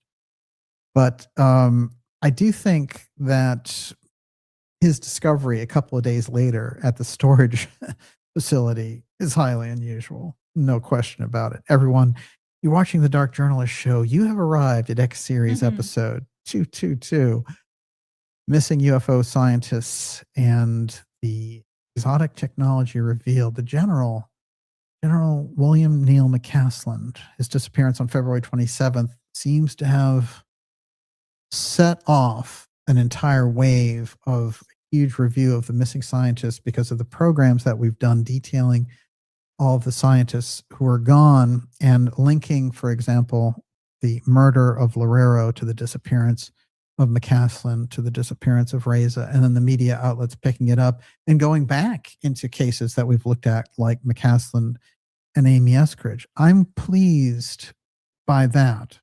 regardless if they get things right or wrong, because those people, you can imagine the research that they were doing and how they felt about things and the messages they wanted to get out. And there's some very heavy things that they would have to say at the end of their lives. In particular, Amy Escridge saying, if you find me with a shotgun blast in my head, it wasn't me. I'm not suicidal. Saying that very shortly before she was discovered, exactly like that. I'm going to get into Amy Escridge here. First, the memory medal. Okay. What else you got, though? Roger Claiborne says, it's understood that if you talk too much about top secret projects you work on, you disappear. I wanted to ask you, what are the chances that these people, I mean, if their communications are monitored constantly, that they were loose lips, or they were planning on, or they were whistleblowers behind the scenes? Were they channeling the information to people? Oh, wow. Yeah. You just made me think of what I brought up before about William Bruce Pitzer. I'm glad you mentioned that. I'm going to go into Pitzer real quick here, because that exactly is what you're talking about, which is once they dive into what the person's going to do when they retire, then they become a target for an Exprotect type covert CIA group. William Bruce Pitzer is a very interesting enigma, and it's connected also to the JFK assassination. But the story on it is Commander Pitzer, the head of the Navy, watch closely, TV unit, Lieutenant Commander William Bruce Pitzer, 49, assistant head of the art department and chief of the educational division of the Naval Medical School in Bethesda Hospital, died unexpectedly Saturday at the Naval Hospital at Bethesda. Commander Pitzer entered the Navy in 1934 and worked as a chief X-ray technician, where he re-enlisted in 1942. He served World War II and the Korean War before entering the Navy. Commander Pitzer attended the University of Maryland. He was on the board of directors for the Help for Retarded Children, Inc. of Washington, was treasurer of the PTA. And so he has this kind of very well-rounded background. Now, Pitzer, there's a fascinating story by a Green Beret named Dan Marvin, who went on the record saying that his CIA instructors, when he was getting training at Fort Bragg, were bragging about how the Kennedy assassination had gone so well. And at a certain point, they started at a certain point, one of the CIA directors of the meetings where they're training these Green Berets says, wow, things really did go well in Dealey Plaza. Well, Dan Marvin, whose nickname was Dangerous Dan, he had done these incredible,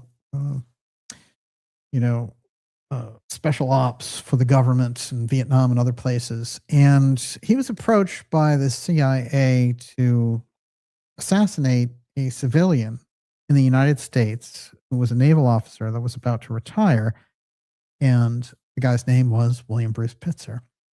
Now, Marvin, who had done all these things for the government, all kinds of black ops for the government, he actually refused this mission because he said, we're used as assets overseas. We are not used by the CIA. The mafia basically gets used for assassinations in-house around here. And they go from him to another guy named David Vanek and approach him with the same mission. And it's very interesting because years later, of course, he would present documents saying, David Vanek, where is he? I want to talk to him and all the rest of it. And the government would say, oh no, David Vanek never existed. But he had the records to show that he was there at Fort Bragg with Vanek. Now, later on in life, he's watching a program about the Kennedy assassination. And as the names are coming up about people who were died in association somehow around the Kennedy assassination, the name that comes up is Commander William Bruce Pitzer. And it's interesting because there's a guy named Dennis David who knew Pitzer and said that Pitzer was on the verge of retirement, just like they had told Dangerous Dan there when they approached him to assassinate him. And they didn't say why. They just said, we want to get this guy before he retires. Now, the person who knew him, this Dennis fellow, said, oh, he had some very lucrative offers and he was going through them. But he also said that, interestingly enough, about a week after the assassination, he called me into his Bethesda hospital office, and he was the guy who was in charge of all the audio visual, and they did all these TV projects and everything else for the Navy. And he said, look at this. And he showed him the entire autopsy of JFK after he was assassinated. It was all filmed in 16 millimeter. And he showed him the pictures and all the rest of it. And of course, pretty quickly, his friend figured out, oh, the official story is complete nonsense because of what happened to Kennedy's head, etc. I'm going to read just a little bit about the background here to give us an idea. But the thrust of it is the CIA knowing that our friend William Bruce Pitzer had access to these Kennedy films and that he was going to be a threat as soon as he retired, was instructing one of their Green Berets to go and assassinate this guy in a special operation. Now, when he was found, and he was found dead there just a few months later in his office at Bethesda, his hand was so mangled that they couldn't take the ring off of his finger, his wedding ring. And it's also interesting because they did the whole, let's sit him down there with the gun like he shot himself in the temple and all the rest of it. But he was left-handed and the gun was in his right hand. So there's all kinds of weird things about the crime scene as well. There was no suicide there. This guy wasn't suicidal at all. He was under target for assassination. And something about his retirement bothered somebody inside the national security state because they understood he has access, or maybe he made a copy of this 16 millimeter autopsy of Kennedy, which shows that he was shot from the front and that our whole Oswald story is out the window and that we basically have to go back to the CIA assassinated Kennedy story. They did not want that to get out. Now, this is a description of the morning based on the family's description. The untimely death of Lieutenant Commander William Bruce Pitzer. The Pitzers rose a little earlier than usual that fall Saturday morning, October 29th. Bill fixed breakfast while Joyce made preparations in anticipation of a visit from her mother. Late morning saw them raking leaves in the yard. Their 14-year-old son, Robert, washed the car. Around noon, a neighbor dropped by to invite the boy to join her in a couple of rounds of golf. Bill finished polishing his automobile. After lunch, he dropped Joyce off at the beauty salon. 1 p.m. appointment, drove over to the golf course to remind Robert to have a haircut, then stopped at work to prepare a lecture he was to deliver. Now, what happens is basically, for different reasons, they start calling him and he's not answering, etc. Time passed. They became increasingly uneasy. She called the office again and again. His club in the hospital emergency room. She called the main switchboard. The duty officer was alerted. Ensign J.M. Quarles, Security Patrol Officer T.E. Blue, opened the locked door to Pitzer's television studio office at 7:50 p.m., found a body on the floor. The head resting in a pool of coagulated blood, a revolver lying close by. Death was pronounced by medical officer Lieutenant Commander R.W. Stein. The identification was made by Captain Stover. The corpse was that of Lieutenant Commander William Bruce Pitzer of the U.S. Navy Medical Corps. Now, the assassination of Pitzer and how the CIA had approached a few months earlier, Dan Marvin, who had also, during his training before that, after the assassination of Kennedy, had, dimed in on the CIA instructors saying like, yeah, we did a really good job killing Kennedy in Dealey Plaza. You have to understand when people show up in these circumstances, and then very often you'll hear, oh, for the sake of the family, don't say anything about the fact that, it was foul play or whatever. It's just let sleeping dogs lie or whatever. The problem is that when you get into these cases and you take that type of course, you have to go in and investigate the crime. And you always, of course, have to respect the feelings of the family, et cetera. But these cases are so important. And the intelligence agencies that are doing the crimes rely on the whitewash afterwards to get you off the course so that you can say, oh, you shouldn't look into that because so-and-so, had a depression problem or whatever. No, you should look into it based on the fact of the work that they did. It's very clear. It's very easy to spot. And sometimes you'll hear people bemoan this aspect. How dare you look into it or whatever? No. That's what the intelligence agencies rely upon. You should look into it. You look into it respectively. You come to an investigative determination. You bring those facts to the public. That's how it works.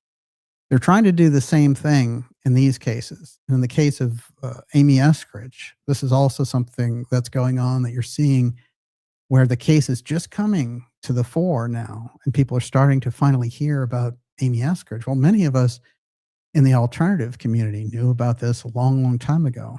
And we also knew about some of the text messages that she had left behind just before this happened to her. Now, what's interesting to me about Amy Escridge's case, and she was a scientist whose parents, remember, came out of paperclip. And she was someone who was raised in Huntsville, Alabama, where all the paperclip scientists were.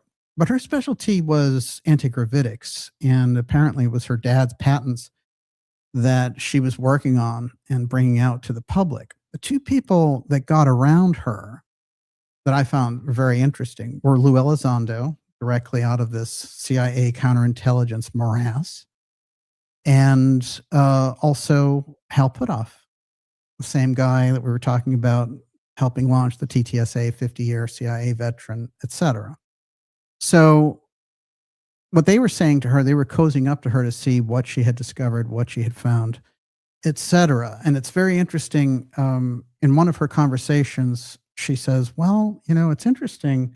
These guys, as soon as I introduced the idea that there was an Army friend of mine who, could participate in these conversations with us, their communication level dropped off immediately. They didn't want anyone else tracking what they were doing, setting up their pawn. And at the time, they were probably just thinking, we'll get whatever information she has that she's working on or that, her dad has been working. The dad was known as a genius who held some really incredible patents around anti-gravity. Now, the story now starting to break with the Amy Escridge activity is this. The missing scientists story is setting off a second look at all of these. And it's important that we look at all of them. And so sometimes, you'll see out there's been pushback, there's bots, there's all the rest of it. And what they're trying to do is get people to not look at these cases, which are incredibly suspicious. And the things that the people were working on fall directly in line with the UFO file and that level of secrecy. So it's very important in the case of Escridge. Now, people are coming forward who were close to her saying, these are the last texts that I got from her, etc. But there's a couple of things about her background I want to read. And before I do that, Miss Olivia, you're up. Well, I'm going to bundle these. Blue Man says the media is trying to bring in the possibility that bad actors from China, Russia, or Iran could be involved. Nanette Chris says, did you see the U.S. recently killed several top Iranian nuclear physicists twice? The shadow government is often involved and could blame Iran, even if they took our top scientists. Yes. And also, SB Harkin says Russia was pissed off at Grillmair's algorithm that allows Space Force to detect and track their hypersonic missiles, though that's not why he came up with it. So there is, interesting. You talk about the international aspect here? This is fascinating. There's a few things that are going on there. One is in Grillmair's case, again, the incredibly sensitive work he was engaged in dealt with finding water on other planets. Think about Lorero, star merger, water on other planets. We're going into very kind of customized, highly sensitive and customized specialties that are going on. So they're very specialized activities. And I think the connecting point there is Caltech. And by the way, we have McCasland himself at Caltech and in close proximity when he's doing work at Caltech to Grosmair's lab. Grosmair is very interesting because the case against him of the person who shot him is borders on the absurd for a lot of reasons. One of those reasons is this is a person who supposedly went out into the middle, it was essentially the desert, and was looking to carjack. This is a guy who kind of like, hung around the streets of Los Angeles. How he got out there and how you'd expect, I'm going to find some, thing in the middle of nowhere to go carjacking is very strange. The other thing is, he doesn't have a background that's murderous. He's a thief. He's a car thief. He's a carjacker. He's not the kind of guy who's just walking around shooting people in their homes. There's a very interesting patsy that they've placed there. Now, as the case rolls itself out, I've heard weird things about it so far that sounds to me like they're covering up and they don't have the right candidate here. They have somebody who they said was walking around trying to carjack. If you look at that location of Grosmair's house, there's no way you're going to get somebody, some urban, homeless dweller who's going to get all the way out there. So it strikes me as very unusual. So I would take a very deep investigative look at that case. I'm going to read this about Amy Escridge to make sure that we get a kind of a deeper idea.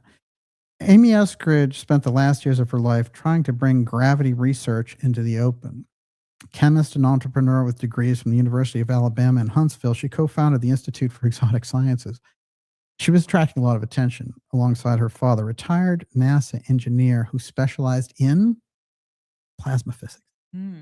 Now, this is very interesting because what was NUNO Lorero the head of up here at MIT? He was the head of plasma physics.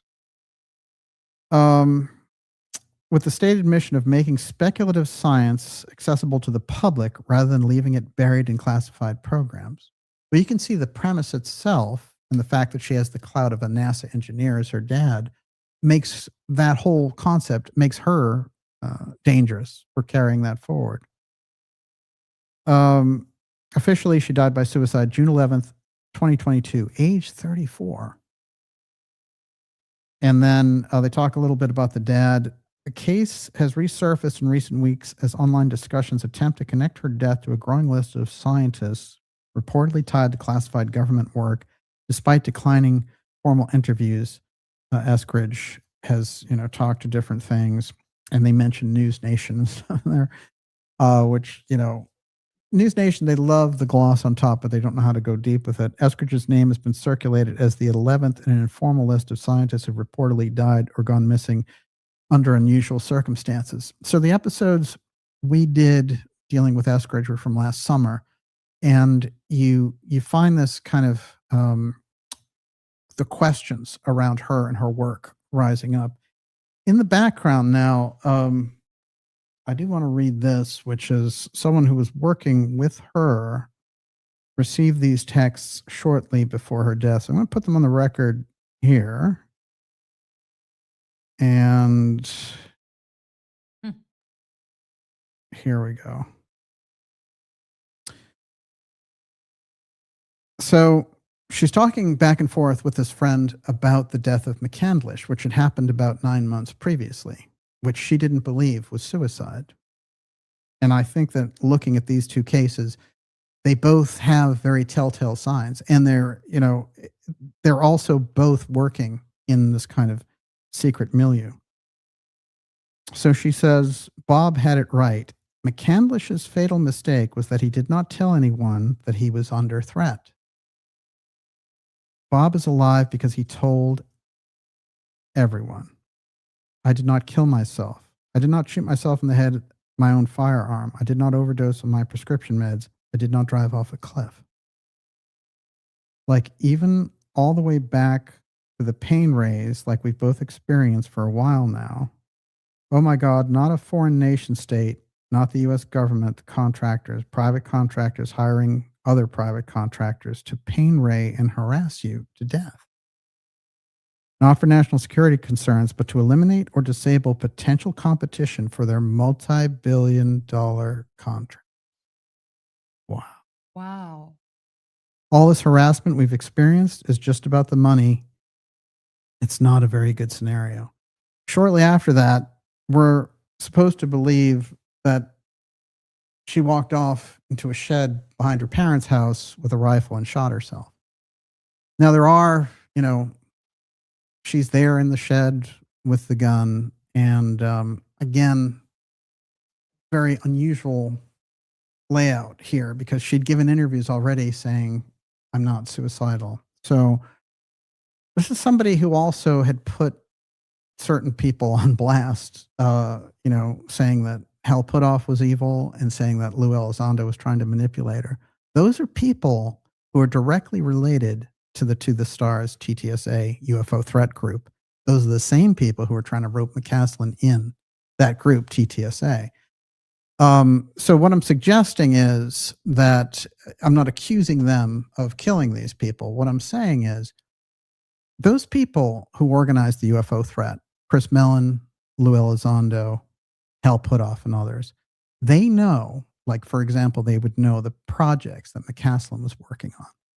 And around this group of researchers, their contacts with these people and the projects that they try to pull them into, as I've pointed out, they use TTSA to gather up all the memory metal, including getting Linda Moulton Howe's Art's Parts piece that had been left to Art Bell. Remember that? So somebody had left a piece of the Roswell crash and given it to Art Bell, and he had left it for Linda Moulton Howe.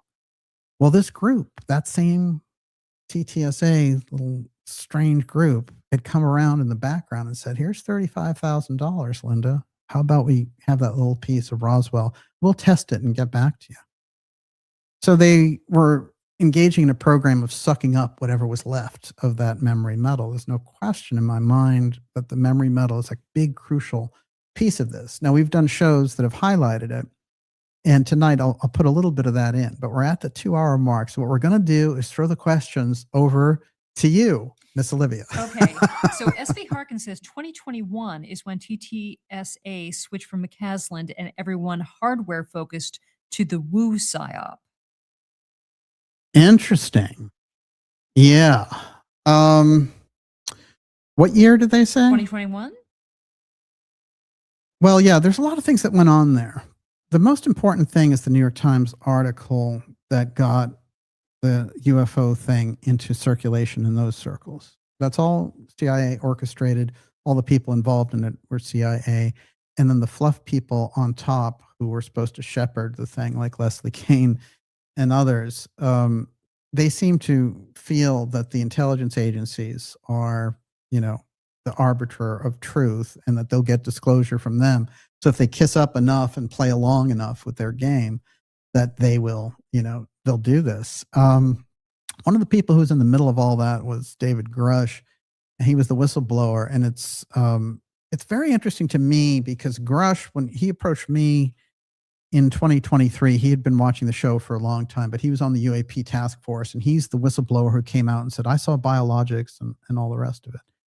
And I thought that Grush was trying to do something real. And anyone who watches this show knows all about what took place there, where Mellon was in the background and controlling him. And then it came to my attention in my conversation with Grush that, he was saying, oh, I can't talk to you in public. Chris Mellon, God knows what he would do to me. And then I realized Mellon's controlling the whistleblowers. So it's very important for us to understand the world that those people operate in. And if they're trying to get answers for things. When you go into that world, if you're surrounded by Chris Mellon, a DOD billionaire, and people like Elizondo and others, and they're counterintelligence people who are trying to spin a UFO threat narrative, then you are, you're in a situation where you can't really, even if you think that you have some inside knowledge or whatever, those people are there they're the first level of what you're going to have to deal with. So for some reason, and I can tell you when I talked with Grush, when I mentioned Mellon, he was fearful of what Chris Mellon would do to him. There's no question in my mind. And I know Mellon's cousin, John Warner, and John Warner and I have done many shows on the program, and people have celebrated those interviews because John Warner, who was, after all, the son of MJ-12 Senator John Warner and Catherine Mellon, who was the heiress of the Mellon banking family, he knows a lot about what there is to know on this subject. And he was very aware of Chris's activity in trying to launch a UFO threat. So this information, you see how it needs to come out because you have this weird environment here where these people are being bumped off in relation to these programs. They're being taken out one way or another. They're being disappeared. And they all have this overlap of a UFO connection. So if you're going to get to the bottom of what's happening to those scientists, you have to go to the UFO threat people, because after all, they're interfacing with those people. And what's also interesting to me is that they are interfacing with one of the main things, which is they're trying to suck up what's left of that memory metal activity. And if the reason that Raza and McCasland are disappeared along with their team is over the memory metal, which I highly suspect from my own investigations, then the fact that these guys are running around trying to vacuum that up would suggest that they're aware of that memory metal program. So I would put them all under oath before Congress and get answers. That's what you need to do. So I'm calling tonight for a congressional hearing, and that congressional hearing should have as its star witnesses people like Chris Mellon and Lou Elizondo and others. And the questions should not be weird softball questions about how legendary they are for putting out UFO truth. But are they aware of programs in relation to these missing scientists that had to do with advanced technology? And in their counterintelligence capacity to launch a UFO threat, are they aware of anything that the CIA is doing in relation to these scientists being disappeared? Those are the questions that need to be asked and answered. Those people aren't giving you the truth and trying to get back at that government. They are the government, and that's where you need to get the answers from. Yes, Ms. SV Lillian. Harkin, first they want to decouple the UFO community from reality and then do the fear narrative and then the sky event, aliens are demons. Yeah, aliens are demons. Like, don't believe the hype. Okay, just don't fall for it. And that whole thing also for Vance to have say is there's a lot of peddling to the Christian audience, and also the Christian audience that's talking down to the Christian audience, because the Christian audience, they can handle the truth in relation to this. And so the idea that you put them on board by saying aliens are demons, they're flying around out there, we can shoot them down for you, just give us the defense budget to do it, that's something that cannot be allowed. And so it's dangerous rhetoric, and it's coming from J.D. Vance. Now, just think about what world we live in where you have the vice president of the United States saying UFOs are demons. I mean, really, this is rich. And people like Luna and all the rest of it play into that as well. So, come on, let's get real with all of this. They're not demons. Look at what Gordon Cooper said about flying in formation. I go back to it over and over again. He's training in Germany, he's learning his chops or whatever. He's flying in formation with his group, and then a bunch of UFOs show up behind them and start doing the same maneuvers and all the rest.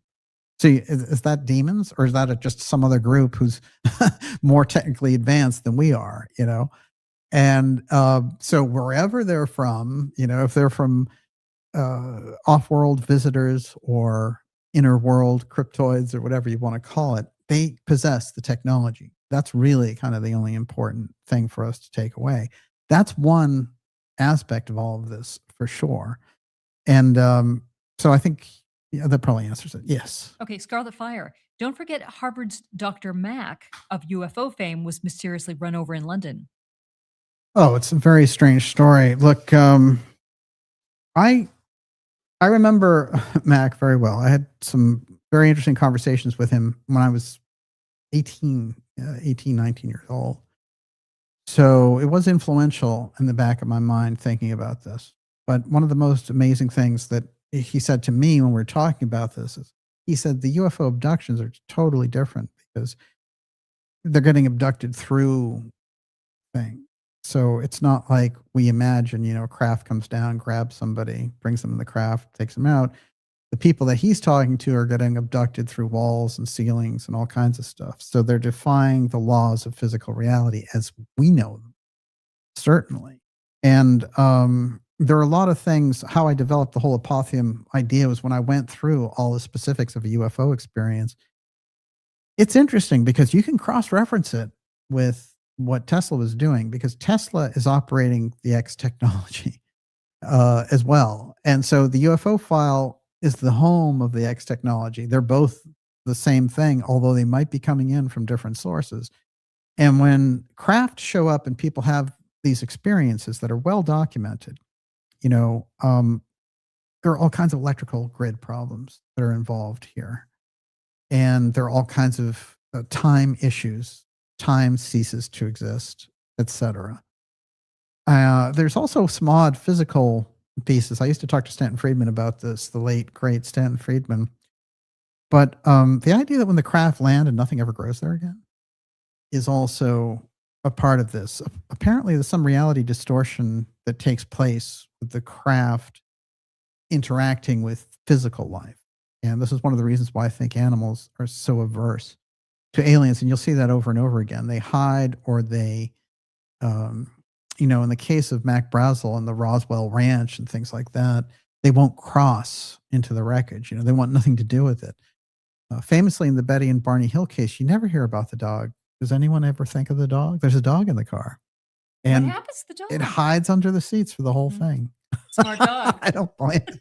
Everyone, you're watching the Dark Journalist Show. Deep, deep, deep tonight in X Series 222, the missing UFO missing UFO scientists and exotic technology revealed. We're taking your questions. And I also want to remind you, while I have your attention, especially if you're new here, to go to darkjournalist.com and sign up for our newsletter. That's a free newsletter, and it also lets us get past all the censorship that we're seeing in relationship, bringing these stories to you. And all that will happen is you'll get it once a week, and it'll come in your inbox. It'll let you know about the amazing guests that we have coming up for you. Fascinating interviews, fantastic X-Series episodes, special reports, and docuseries. Of course, the JFK and the UFO file docuseries is ongoing. There's so much information to bring forward there.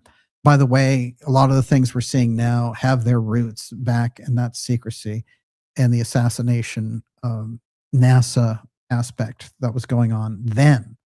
Think about that. That was decades before many of us were born, but it has that echo. And then people who were born back there who remember, growing up and having this whole culture shifted over this event, and you still can't get the truth. So, but let's keep in mind it's aerospace is what we're dealing with there. But the series JFK and the UFO file is very popular. We do a docuseries, and we film those with Kelsey Forrest and the production team and the whole thing. It's great. We're also doing Pyramid X and The Craze in the Hot Zone. But those are exciting. Pyramid X, we're doing a sequel to that coming up this summer as well. So all kinds of exciting plans along that line. It's all there in the newsletter. Stand up and take advantage of it. Go to darkjournalist.com and sign up for it. Miss Olivia, you're up. Dennis says, just a thought, if there is such a thing as brain/knowledge transference, could they just need the knowledge of some of these scientists, not their bodies, shuffled to a next-gen AI?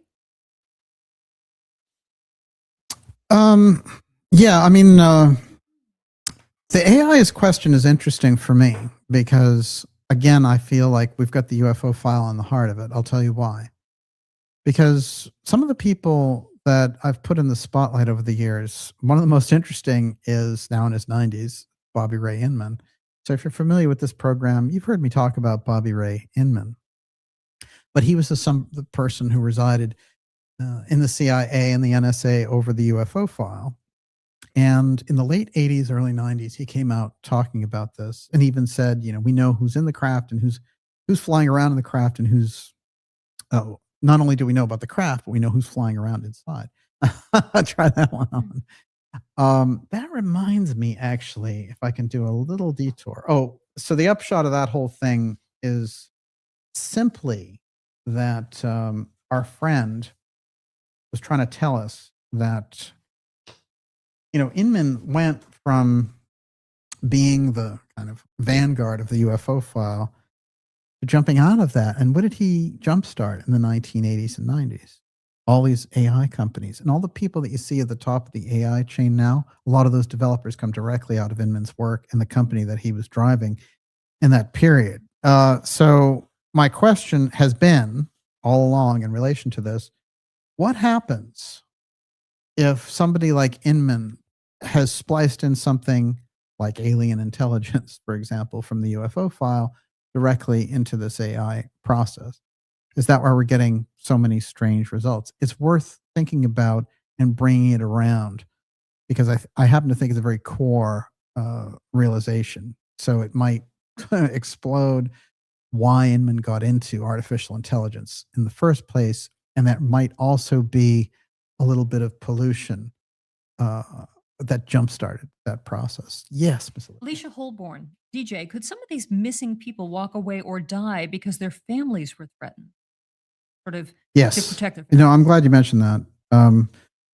They could have easily said, look, if you follow these instructions down to the letter, then your family won't be harmed. The Jason Thomas case is very interesting. Let's see if I have some of his information here. So he was a Novartis researcher. It's interesting because President Trump, when he disappeared, President Trump had just met with Novartis, the CEO, and they had talked about the things this amazing pharmaceutical company could do. But the name of the scientist is Jason Thomas, and he's here from Massachusetts in Wakefield, Mass. How far away would you say is Wakefield? A good half hour or so? Definitely a good half hour. And nice up there. He disappeared on December 12th, 2025, and his wife reported him missing when he didn't return home. However, he was found eventually in the middle of this lake. And it was Lake Quinnipiac, which had previously been frozen. They located his body, but they found the body in the middle of the lake,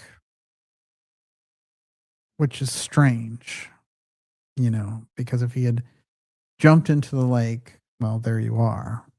The Wakefield police detective, that's where they located him, and they located the body now in that Massachusetts lake on March 17th. So you have somebody who disappears in December, right around literally within 3 days of Lorero being shot, both in the same state, both high-end scientists. And he's just not discovered until March 17th in this lake. I will say one of the weird things that was going on there with Thomas is that he is one of the people who put his smartphone into his mailbox. So I feel that this is a signal of something. You're trying to tip off your significant other. You're trying to tip off your family. Something to that, I feel, if we go deeper into that pattern. And there are about 3 to 4 of these cases in relation to this where we find them leaving their cell phones in mailboxes, or we find them wiping their cell phones and leaving them their smartphones at home and then walking off without any of that stuff. This is certainly a pattern, and it's not explained by normal, they were depressed that day, and guess what? Depression's a real thing. Yes, we understand depression is a real thing. What we're doing is tracking a pattern of unusual activity and some of the signals and some of the footprints and the fingerprints of that pattern. And when you see people putting information in their mailbox, like a smartphone, for me, this is what makes the Thomas case stand out in particular. And if I could, I probably will go through each one of these cases in subsequent episodes, but there's also, there are also Los Alamos deaths that were associated with the labs where McCasland was working, right around there, there's another one, Anthony Perez, but he dies even earlier. He dies a month before Raza does, disappears. So, there is a string there. Some of them are certainly related. I would say the bulk of the team is related, but there's something going on in relation to the high-end projects. Yes. Mike Fack 1. I won't say here now, I know, but I was told by someone through DARPA that the office that's foremost in front of the UFO file is the counterterrorism Oh, no. office. Yeah. Also, please ask DJ, what's his take on Burleson saying they recently contacted the Major General, potentially the gatekeeper to the UFO file, about his knowledge and possible Well, he also said they were trying to contact McCasland and others. The problem with Burleson is with a lot of the circusy stuff, when he's like, oh, I know where there's this oversized UFO, I know the location and all the rest. If you know the location, then lead a congressional delegation there. This tampering around with the subject matter, and then him and Burchett saying things like, I'm not suicidal and stuff, as if they're the targets of, this is the wrong team that's handling this. But I will say, just for the record, that he's somebody who hired Grush, right? And so I think the idea was we would get, some of the right whistleblowers from Grush. But there were weird things that for a while, they were dangling people out there and saying, well, they're the next Grush or whatever. But Grush himself, there's a lot of strange things there. Did he tell his complete story? Why did Chris Mellon control him? Why couldn't he come on this program and tell the audience what he had experienced? It's on the record here. That's Dave Grush's first email to me. And he says very clearly, he's very aware of Exprotect. And remember, this guy he was part of the UAP task force, Air Force major. And he's the one who they put forward saying, I've got all this information about the UFO file. I know about biologics and all the rest of it. And he's talking about Exprotect in here. So he's aware of the group that we're talking about here. And so if he's coming in as a legitimate whistleblower and worried about, his safety or whatever it happens, my thinking was you come forward on the program and you submit your information to Congress and all the rest of it. But he was under the mind that the people that you need to kind of kiss up to are people like Chris Mellon and Elizondo. That was this big mistake. Those people kept him basically penned in. And, the things that Mellon tried to do with Grush, peddling him to these events with Wall Street insiders and Homeland Security and all, you're supposed to be a whistleblower. You're not supposed to be looking for what your agent can deliver or whatever. And so you have to think about the ethics of the things that you do. And eventually, Grush became a consultant for this movie that's coming out by, what is the name of the guy who did Top Gun? Bruckheimer, right? Mm-hmm. So, we have that movie coming out. We have the Spielberg Disclosure Day movie coming out June 12th. The Lazar nonsense that's coming out. So they're hitting with all this stuff. They know the timing and they know what's going down. But Grush, they bypassed the scrutiny and they went directly to, we're consulting for Hollywood. That's how the intel group moved from trying to influence the podcast field with the UFO threat.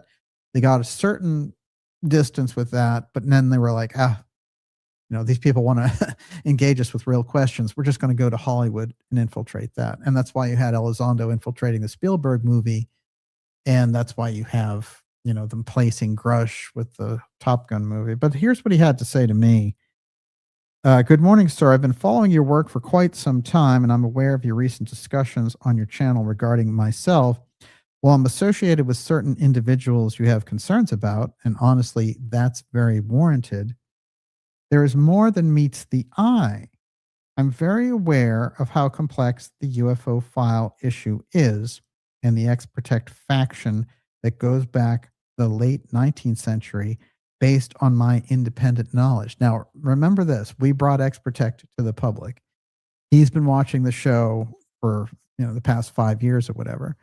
But he's saying that, okay, you've got what you're saying about Exprotect, but he's saying here, oh, based on my own, independent research, you're right.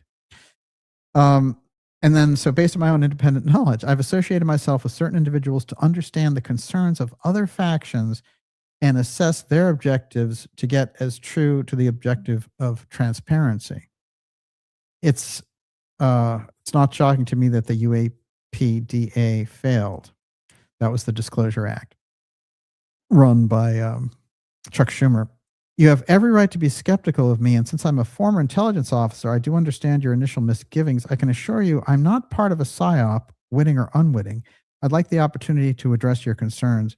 I want to understand your deeper scholarship on the matter. Regards, Dave Grush. Now, when Grush sent that to me, we had, this big 4-hour conversation afterwards. And that's where, I thought, well, the next step will be, we'll talk, you'll come on the show. And he was so terrified at the thought, at the very idea that Chris Mellon would know that he was talking to me, that, he really talked about what, I'm afraid of what Chris Mellon or his family might do. So that's weird. Some of the things that John Warner told me was that the Mellons have kind of their own version of, their own private Bilderberg type event up there, and that he feels that they had turned the screws on Grush up there, got him up there, indoctrinated them to what they wanted to do. And that's why he was so worried about it. And then we got into all this stuff with Chris Mellon, and Chris Mellon, is calm, cool, and collected type person, suddenly flipped his lid and freaked out. So, we know there was a great deal at stake there with the Grush matter, and that Grush had somehow stepped over the line by communicating with me. Now, what I will say is this: you can't get any kind of disclosure when you have those types of marionettes, puppet masters in the background. You can't have guys like DOD billionaires like Mellon back there pulling the strings. And Mellon's not the only one. There's a lot of others, but there's a definite, clear case of him controlling this whistleblower who supposedly has seen alien technology and alien biologics, right? So what are we talking about? How can those people have that type of control over what you can say as a whistleblower? You see, that's not a real whistleblower because you're being controlled as to what you can put out there. And so to me, this is what Congress didn't get to. And while the congressional hearings became, basically pageants, nothing really came out of them. And then the ultimate fall in the face was Schellenberger going up there and saying, the CIA told me on the inside about this program called Immaculate Constellation. You're going to hear all about it. I've got all this information, Immaculate Constellation. And we never hear anything about it ever again because they had fooled the naive, Congress people and the writers and the blogosphere and all this stuff. And the people who are just discovering, hey, I know what, UFOs are, and these guys, I remember this novelist guy was trying to contact me, this Walter Kern, and he was saying, oh, all these people, like, I trust the truth of these counterintelligence people who are telling me these things. And so finally I engaged with him publicly and said, look, I talked to Dave Grush. I don't think it's ethical for Mellon to be controlling the whistleblower. Do you think that's ethical? And then he was like, oh, I don't make my living writing about UFOs, like, no, you make your living writing lukewarm novels. I'm asking you a real question. And, so that's the thing. They think they get fed in. And I've been approached by the very same people, and they say, you're going to be a fly on the wall.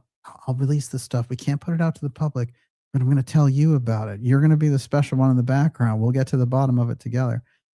And they hook, line, and sinker these people, and you've seen it with people like Eric Weinstein and others. I mean, that's not the way you get to the bottom of it. I can show you. If you give me the gavel at the congressional hearing, I'll show you. Can you imagine? That would be the biggest blowout of all time. And I'll have Alex as co-chair. That'll be it. Everyone, you're watching the Dark Journalist Show. It's X Series 222, Missing UFO Scientists. Exotic technology revealed. We're taking your questions. Miss Olivia, you're up. Dr. D13 here. They already have all the money. Now they want resources outright. A feudal caste system is what they are after. I'm glad you mentioned that because we need to think about what the goal of all this is. They have all the techniques, and we have the casualties and the scientists who they didn't approve of for one reason or another, or who, like William Bruce Pitzer, the CIA had targeted because they were worried about what he might reveal when he is retired. And by the way, the CIA is still in the assassination business, and we're living in kind of a fantasy around this. Like I said, with Luna saying, "Oh no, the CIA is not, obstructing anything. They're not involved with the missing scientists." Who do you think is doing all this? Who has the greatest outreach for that type of activity? Central Intelligence Agency, but the Exprotect wing inside the Central Intelligence Agency is geared around advanced technology and the exotic technology that comes out of the UFO file. So we have to think, when we talk about X-Tech, when we talk about that breakaway side, and we have to say they're living in their own world, what the things that they can accomplish. And so they're elite in that world. The only problem is they've used the money of the public system, and that covert system now is a rival to the public system, and it's been drained away in secret. And how do you bring any kind of transparency to that? You can't even get transparent answers about what Iran's response is to our requests, right? You just have this thing that comes out of the administration saying, "Oh yeah, they agreed to everything." And then the Iranians come out and say, "We didn't agree to anything. What are you talking about?" So you're not even getting clear communication around these things. Part of the problem, I think, and how we lack definition is you have something going on right now at the administration going after its critics, but those are the same critics that put the administration in office. Before that, we had a situation where there wasn't a functioning president mentally, right? And you had the Democrats, setting up all these NGOs and groups where they could get these kickbacks and create a whole black project hole, that would go on for centuries, and rigging elections and all this other stuff. So you're in a weird trajectory here. The place I feel where you can do a huge face-off and change the trajectory of all of it is in the media. And the corporate media has already been proven to be a fraud, but they retrenched themselves into what was supposed to be the independent media, which is what we're doing here, the real independent media. But that independent media got people hung up on a lot of things that didn't count, that didn't matter at all. And they got them obsessed with things that wouldn't, that were absurd, right? And they got everybody fighting with everybody else. And then they put themselves in the king's seat of all of that because they knew how to generate the revenue back up. So you have this astroturfing by these groups who were basically the corporate media masquerading as the independent media.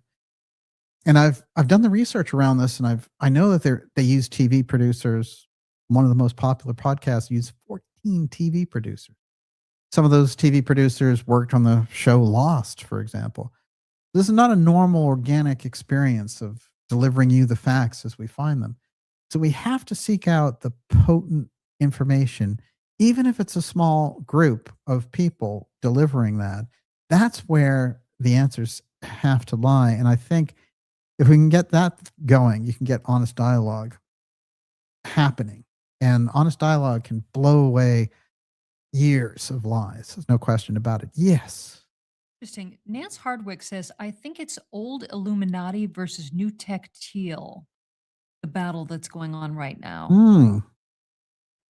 Yeah, there's a certain amount of truth to that.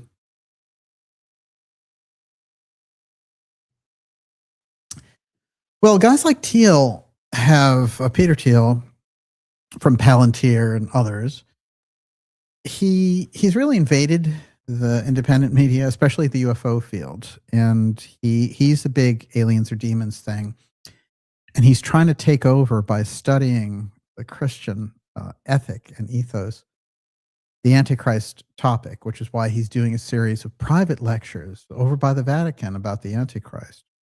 I've talked to you before about these various things that he's put on, and the people that are there, you know, like his minion, Jesse Michaels, is pouring all this money in to do these documentaries and try to establish that as the UFO, you know, program with these production values. But very often they'll outright steal content from this show, or they'll steal themes and regurgitate them back in some weird way.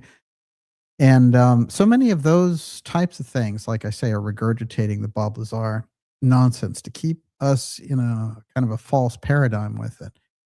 So I think that Thiel's goals and the things that somebody like that is moving toward are very negative and are meant to create an entirely duplicitous environment where we don't get the truth around the UFO file, but he does get to exploit his version of people's, you know, he gets to exploit people's belief in a thing and turn it to what he's trying to do, which is, again, he's trying to create a Christian version of the false UFO file. He's trying to incorporate that and figure out how he can make that work. But behind it is the lingering idea that they can use a UFO threat to create a kind of a central power station. Well, you know, if the aliens are after us, then you get a UFO defense office, you get all these different things. So for some reason, Thiel is in the middle, is in the mix on that. And the media is also playing into this alien thing. And what's weird is they don't want the real thing. They want this, you know, kind of flimsy version of this whole thing, a very superficial treatment of it. And I think what they realize is people want answers about it after so many years and so many generations of people being aware of it. But what they're getting is what they're giving to the public are they're training different narratives. They're trying out the different narratives to see what can they make stick so that they can deceive the public. And that's what we're in the middle of. Yes, Miss Olivia. Seattle Metaphysical Library. Do you think it is a coincidence that Ohio is becoming the test bed for the private-public partnerships of AI takeover? It's the home of Wright-Patterson. Oh, that's a very good point. You know, I just read something great about the state of Maine, and Maine is very nice. If you haven't been up there, try it out. But Maine, they just now have frozen all energy centers associated with AI, any kind of advanced building and all the rest. And I think this is an important political move. And I'd like to see more states doing it and engaging, isn't just saying no or slow down or this is what we want to do.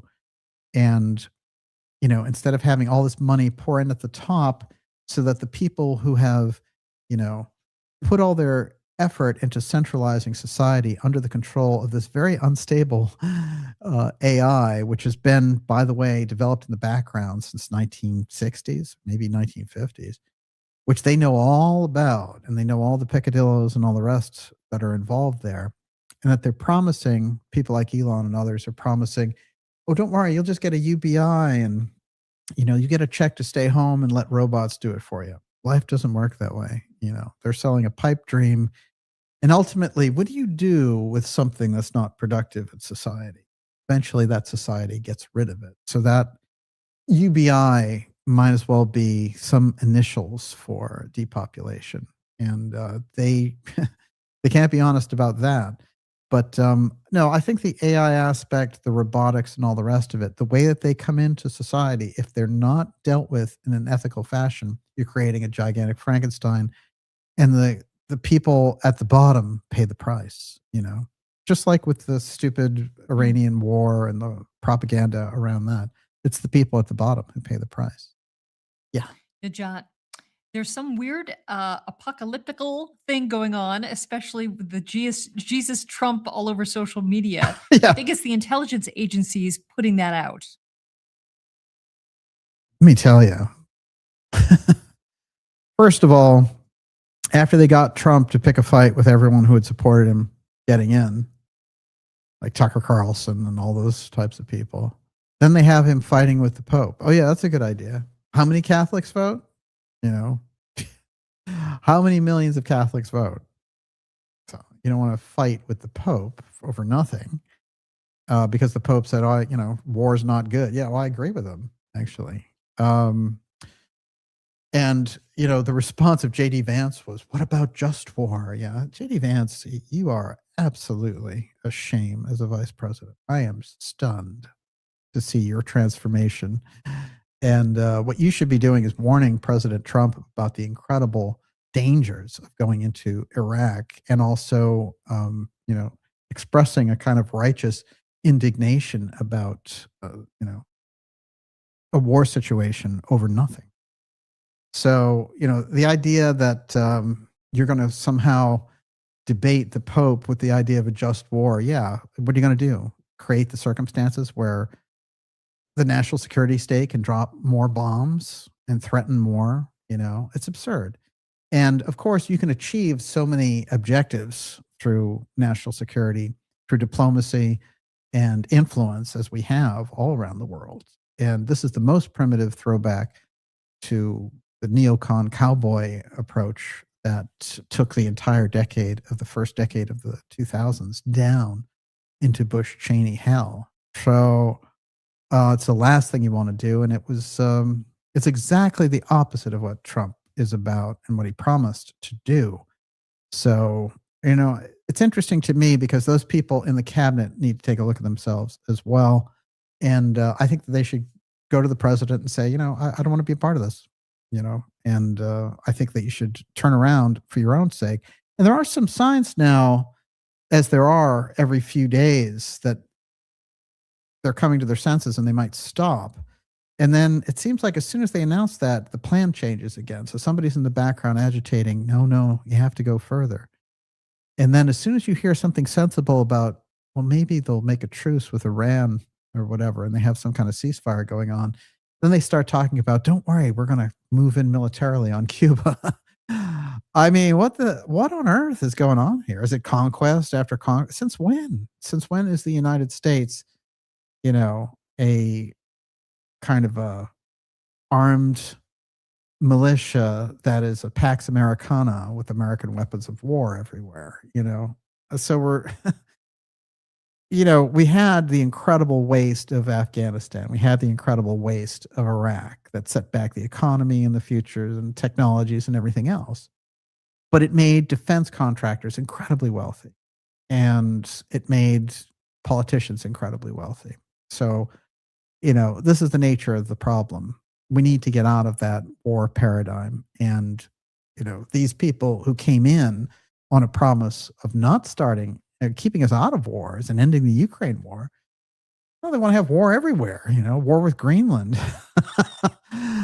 Well, that's how you lose elections, and that's how you get out of power quickly. And it's unfortunate because under different circumstances, you could be looking at a great administration, but not so much. Anything but Newsom. All right. That's terrifying. No. As an That's no alternative. answer. No. Okay. I'm going to read a bio of a couple of scientists I let out just so I didn't get to in this episode, and then we'll take your final round of questions. Everyone, you're watching the Dark Journalist Show. It's X Series 222, the Missing UFO Scientists, Exotic Technology Revealed. Here we go. Stephen Garcia. Stephen Garcia is a 48-year-old government contractor. The last seen leaving his home in Albuquerque, again, Albuquerque, here we go, August 28th, 2025. So he's right in between McCasland disappearing and Raza disappearing in June. He was on foot carrying a handgun, with police reportedly warning he may have been a danger to himself. Yeah, or he was in danger. Garcia worked as a property custodian at Kansas City national security campus, which manufactures non-nuclear components for nuclear weapons. Garcia had a top security clearance, which would allow him wide access. This next one I find particularly interesting. Frank Maywald. Now, this goes back to 2024, but listen closely. He's from NASA's JPL in Los Angeles. And remember, it's right outside of Los Angeles where Raza disappears. According to Maywald's obituary, he specialized in space research. He managed the development of SPG VSWIR instruments and had previously overseen the successful delivery of 2 instruments for the AMR-C program. What I've learned, and I need to get what all those acronyms are about, but basically they relate to thrust and developing thrust technology. His roles included serving as a technical group survivor and contributing to various significant projects. Now, he died unexpectedly at the age of 61. We know about Carl Gromeyer. Michael David Hicks is another one. He died, but this goes back to 2023.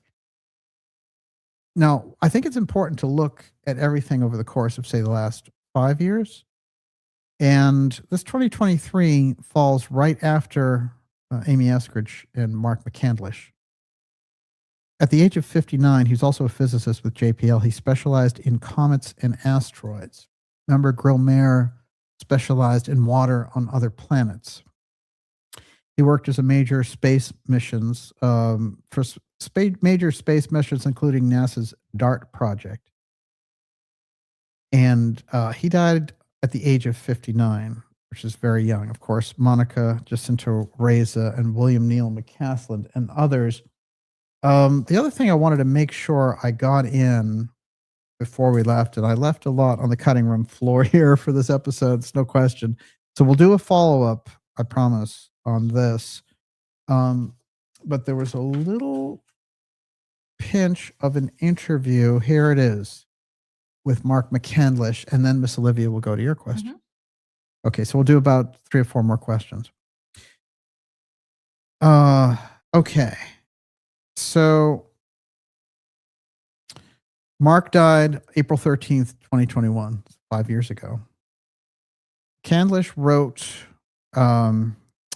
to Dr. Bruce Hornet, who's PhD, and he was his friend. They're writing back and forth.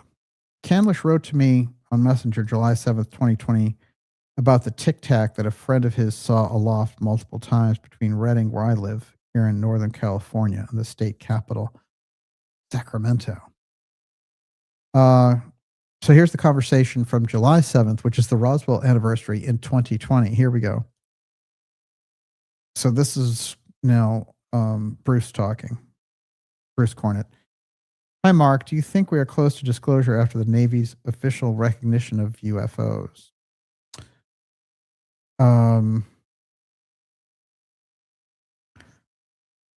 Oh, you know what?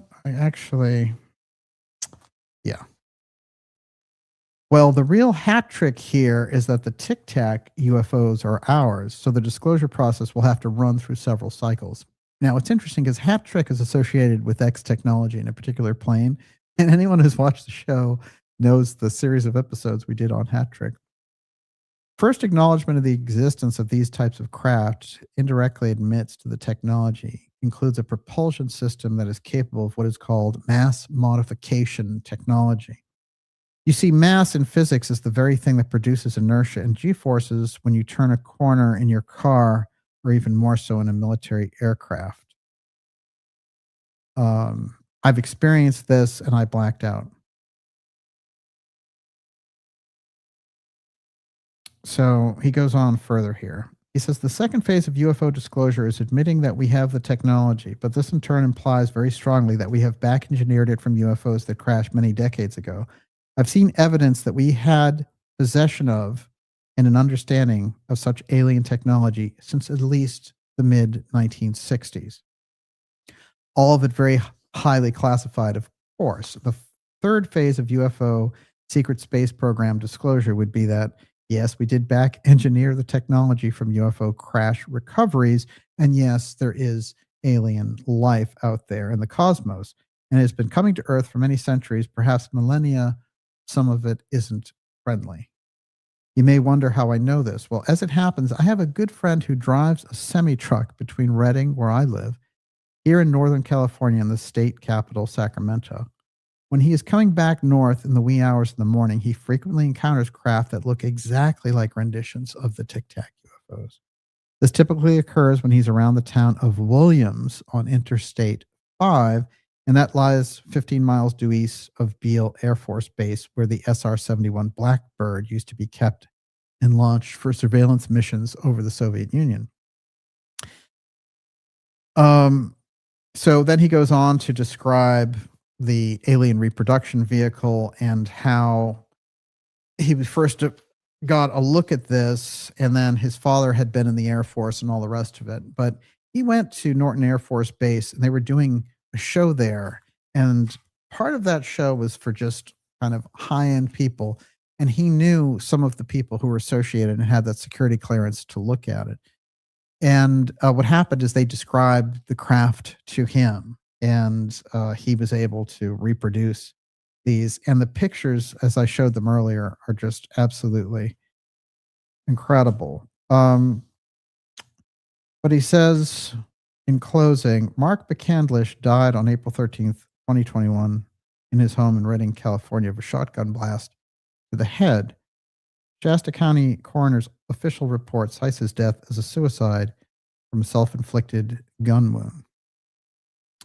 Mark McCandish spoke to his friend Rick Price late in the day, April 13th, and Mark told him that he was going to rest and would call him later. Mark also spoke to his girlfriend later and told her that he would speak to her when he went to work at her animal shelter. When Mark didn't show up for work and failed to call her, Mark's girlfriend, who had a key to his home, went there to look for him and found his body dead from a shotgun wound to the head. A colleague of Mark McCandlish's, a member of a UFO SSP disclosure group with which Mark McCandlish was associated, wrote this on May 10th, 2021. Regarding Mark McCandlish's suicide with a shotgun blast to his head, he was going to testify for Senate UFO UAP meeting in June. His testimony would have destroyed "we haven't made much progress" narrative. Also, the one who showed the Tic Tac was actually U.S. Air Force SSP drones. That would also destroy many narratives that came out and reversed and said he made it up. Mark probably didn't go along. It's an agenda. It's complicated for sure. It's been reported by one official that several federal agencies are investigating the death of McCandish. And that's basically some of the comments around McCandlish's very strange and untimely death. But that was somebody who was very close, you see, to the redeveloped craft. And that's what I think makes all of the information that he put out very important and worthy of review on our side. And also his death, very suspicious and included in this. And I think if the attention that's going on in the media based around this, even if they, go wildly in the direction of trying to figure out what's going on, or if the headlines get really wild, it's going to be important for the people who were eliminated in this fashion. And just think back to the case of William Bruce Pitzer. If we didn't have it from Dangerous Dan Marvin, the Green Beret, who came forward bravely at the end of his life and said, the CIA approached me to assassinate this guy, that family would never know, So we need to get to the bottom of these things, and the national security implications of the UFO file falling into the wrong hands and the public being manipulated by the same counterintelligence people that have been out there for the last decade pushing this. I would say put us in a more dangerous situation than we have been in relation to the intelligence agencies and the UFO file in a long, long time. And the way to push that back and to get off of that perilous course is to demand the kind of transparency we're talking about here tonight. And with that, Miss Olivia, your last questions of the evening. How many do I have? Let's say 2 or 3. Okay. Connectomatic. You just know when the aerospace firms are dragged over the coals, they're going to say everything was legal under some ancient and secret Truman and Eisenhower executive orders. So all of these assassinations, I mean, they can claim national security, right? I mean, that's their justification with Kennedy. Well, I mean, it's unconstitutional. It's illegal. One of the things that your question gets at, though, is something that Professor Peter Dale Scott put out there, and I thought it was fascinating, which is that there's a charter associated with the CIA, which the public doesn't get to see. And this came about, very unusual. The story goes all the way over to Asia, but there was a CIA agent who was engaged first in observation of criminal activity and then participated in it. And the charter was used for the CIA because they wanted to save the agent. They wanted to continue to use him. And this mysterious charter that the CIA has for their agents was used. And supposedly within that charter, which we don't get to see, there's something about if the CIA has some kind of extra special purpose for this person that we can't criminally prosecute them.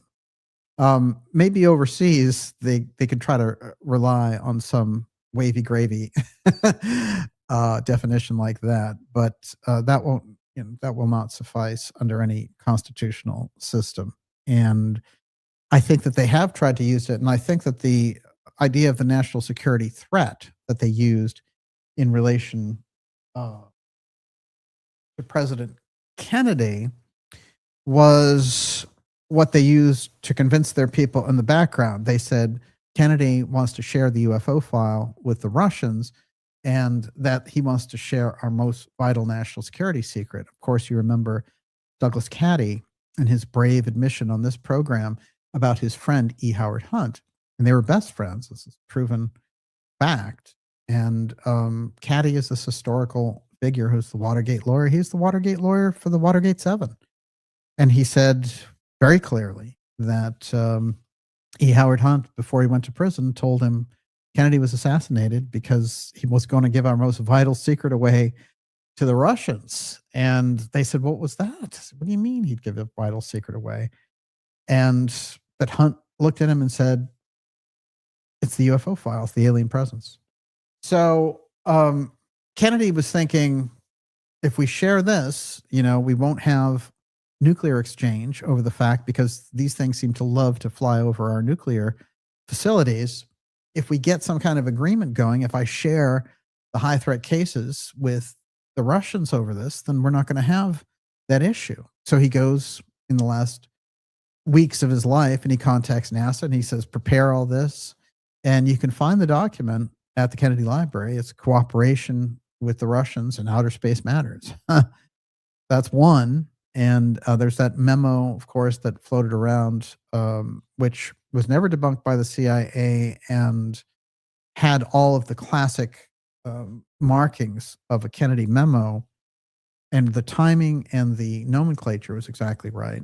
And it said simply, I want you to prepare all the high threat cases in relation to this. We're going to be sharing them with the Russians, and contact your counterpart, James Webb at NASA. That's what we're doing.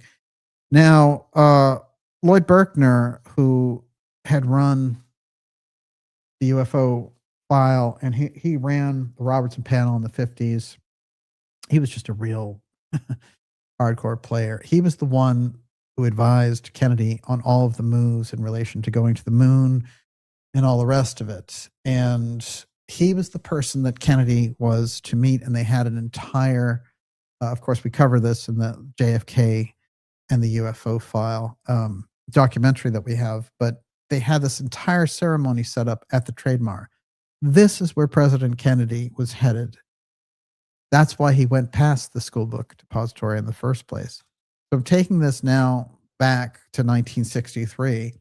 The thing that President Kennedy was on his way to do was to meet Lloyd Berkner, who was this physicist who had run the UFO file, and they were going to make a speech together. As a matter of fact, Berkner, when he writes a letter to his students afterwards, he says, President Kennedy was to make a speech here that was going to have staggering international implications. Never happened. I found so much of the background on that speech that we're going to fly in by helicopter the flag that flew over the White House, and Kennedy was going to give that flag to Berkman. Well, certainly they were going to be announcing something. And I think this goes hardcore. And if, you know, if that's just the musing about what President Kennedy might have said instead of what would have happened or what if hadn't he died, let's take the case of President Reagan. Reagan and Gorbachev agreed to pause the Cold War in case of what? An alien invasion. Now, that's not the Dark Journalist show. That's the Smithsonian. So what was it that Gorbachev admitted to Charlie Rose in 2012 at the New York Press Club? He said Reagan took me aside at Reykjavik and said, oh, look, you know, we have these UFO craft all over the place. If they turn on us, if they come after us, will you join with us and fight against them? And Gorbachev said, of course. So there's high-level UFO talks between, now on record, between President Reagan and Gorbachev. That's 1988. That's where you get Star Wars, SDI from, you know, SHIELD over the United States. That's the UFO defense grid. And the last wave that we had that was like this one, and we're building SDI-2, that was in 1988. The dead scientists who were building the Star Wars dome. So you have to follow the trends. You have to understand the history. And it's hard in the environment we're in. You're in like a Reddit pop click environment where people get, you know, little dribs and drabs of things, but you need the potent background. You need that background. You know, you get away from Bob Lazar and old junk. You know, you get away from CIA counterintelligence stuff. There's a very definite route to getting to the truth around the UFO file and the promise and peril of what that kind of disclosure can bring about. Hey, look, President Trump today at the Turning Point event said, you won't believe it. And we found some very interesting things. We're going to release all of this stuff around the UFO file. It's happening. It's real. It's happening. The way that it goes down is going to be so crucial. And I think one of the great things about what we're doing with the show and with the Ideas Room and everyone in the Ideas Room and everyone who's listening and watching the show is we're not going to be behind the 8 ball when this stuff goes down. If anything, we're ahead of the curve right now. You always have to catch up to be ready for what they're going to be up to. But I think this is crucial information. And you know, we've touched on it a lot tonight. And those scientists were touching very close to some very important things regarding energy, the UFO file, apotheum, distortion physics, reality distortion physics. And I think that's why they were eliminated. And so if that story can come out, then, you know, let the mainstream and the independent media have at it. Miss Olivia, I'm awaiting your final question of the night. Well, this is the main question that everybody has. So Shredda 7, maybe they're going to stage a fake alien invasion and they are disappearing all scientists who worked on anti-gravity tech so they won't speak out on the aliens being fake. Well, I'll tell you this. This is why you're up on the right track big time. Remember the holistic doctor deaths. They were a very strange pattern, and they were largely suicides or accidents or, you know, crimes. Those people, there's an incredible wave of them. And I knew people who were associated with some holistic doctors here who went into hiding while that was going on. This is how real and visceral this was happening. And many of those people were associated with the study of GC-MAF, which was basically being touted as a cancer cure. But I believe that this is all related. It's right before the COVID op. And I don't think for some reason you could have those people floating around during the COVID op, just like you couldn't have, you know, you couldn't pull it off. And you just like with the scientists who are studying neutron star mergers or who are very well versed in redeveloping the UFO file, who even have patents associated with that, what can you do? You know, the odds are, it's like the Warren Commission and the JFK assassination witnesses. You've got a program to eliminate the witnesses, or in this case, the people who know too much. And I think that's something we can very much understand. Miss Olivia, another question from you, because I'm looking for one final thing to show Blue him. Moon, or Blue Man 2012. Does DJ think they will reveal any X technology in our time? And Ratboy Genius, making public what happened to these missing scientists could be a big foot in the door leading to more reveals. Somehow this getting national attention, actually international attention even, Yeah, seems pretty significant. no question about it. So what do you think is going to happen here? Well, I think the point that you're making is really important, because they're going to have to reveal some of this.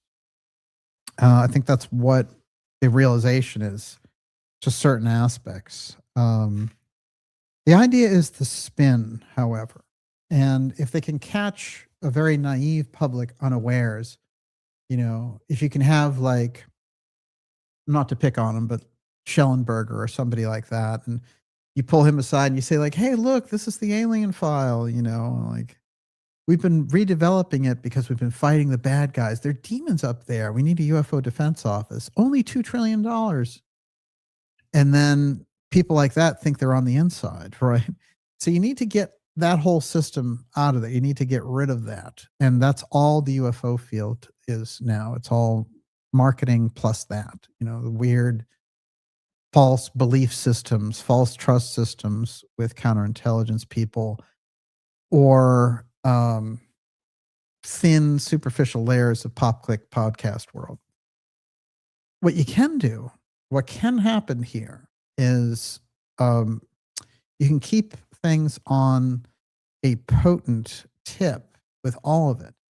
Because if you don't, if you use the track record of most of this research I'm talking about doesn't even come from the government. It comes from citizen researchers. It comes from scientists, it comes from Stanton Friedman, or it comes from John Mack. These people laid a foundation, and they're not with us anymore, but the foundation is. And we can take on a new phase of this and get rid of the whole invasion of the intel stuff into this. They've needed to invade it because they need to take over the narrative of the UFO file in order to launch the threat program that they want to create for various reasons, ultimately emergency powers, in my opinion. But that's the nature of the situation we're in. So we can have a totally different world in relation to this. You can actually get the truth, and you don't have to rely on the government to get it. But the other possibility, or the other potentiality here, which is so sick and dangerous, is the twisted UFO threat coming out of the intelligence agencies and being forced on the public and impacting them economically, spiritually, politically, society-wide. And that's what they're trying to do, and they've tried to figure it out in relation to religion. That's why you see the nonsense about UFOs or demons and all the rest of it.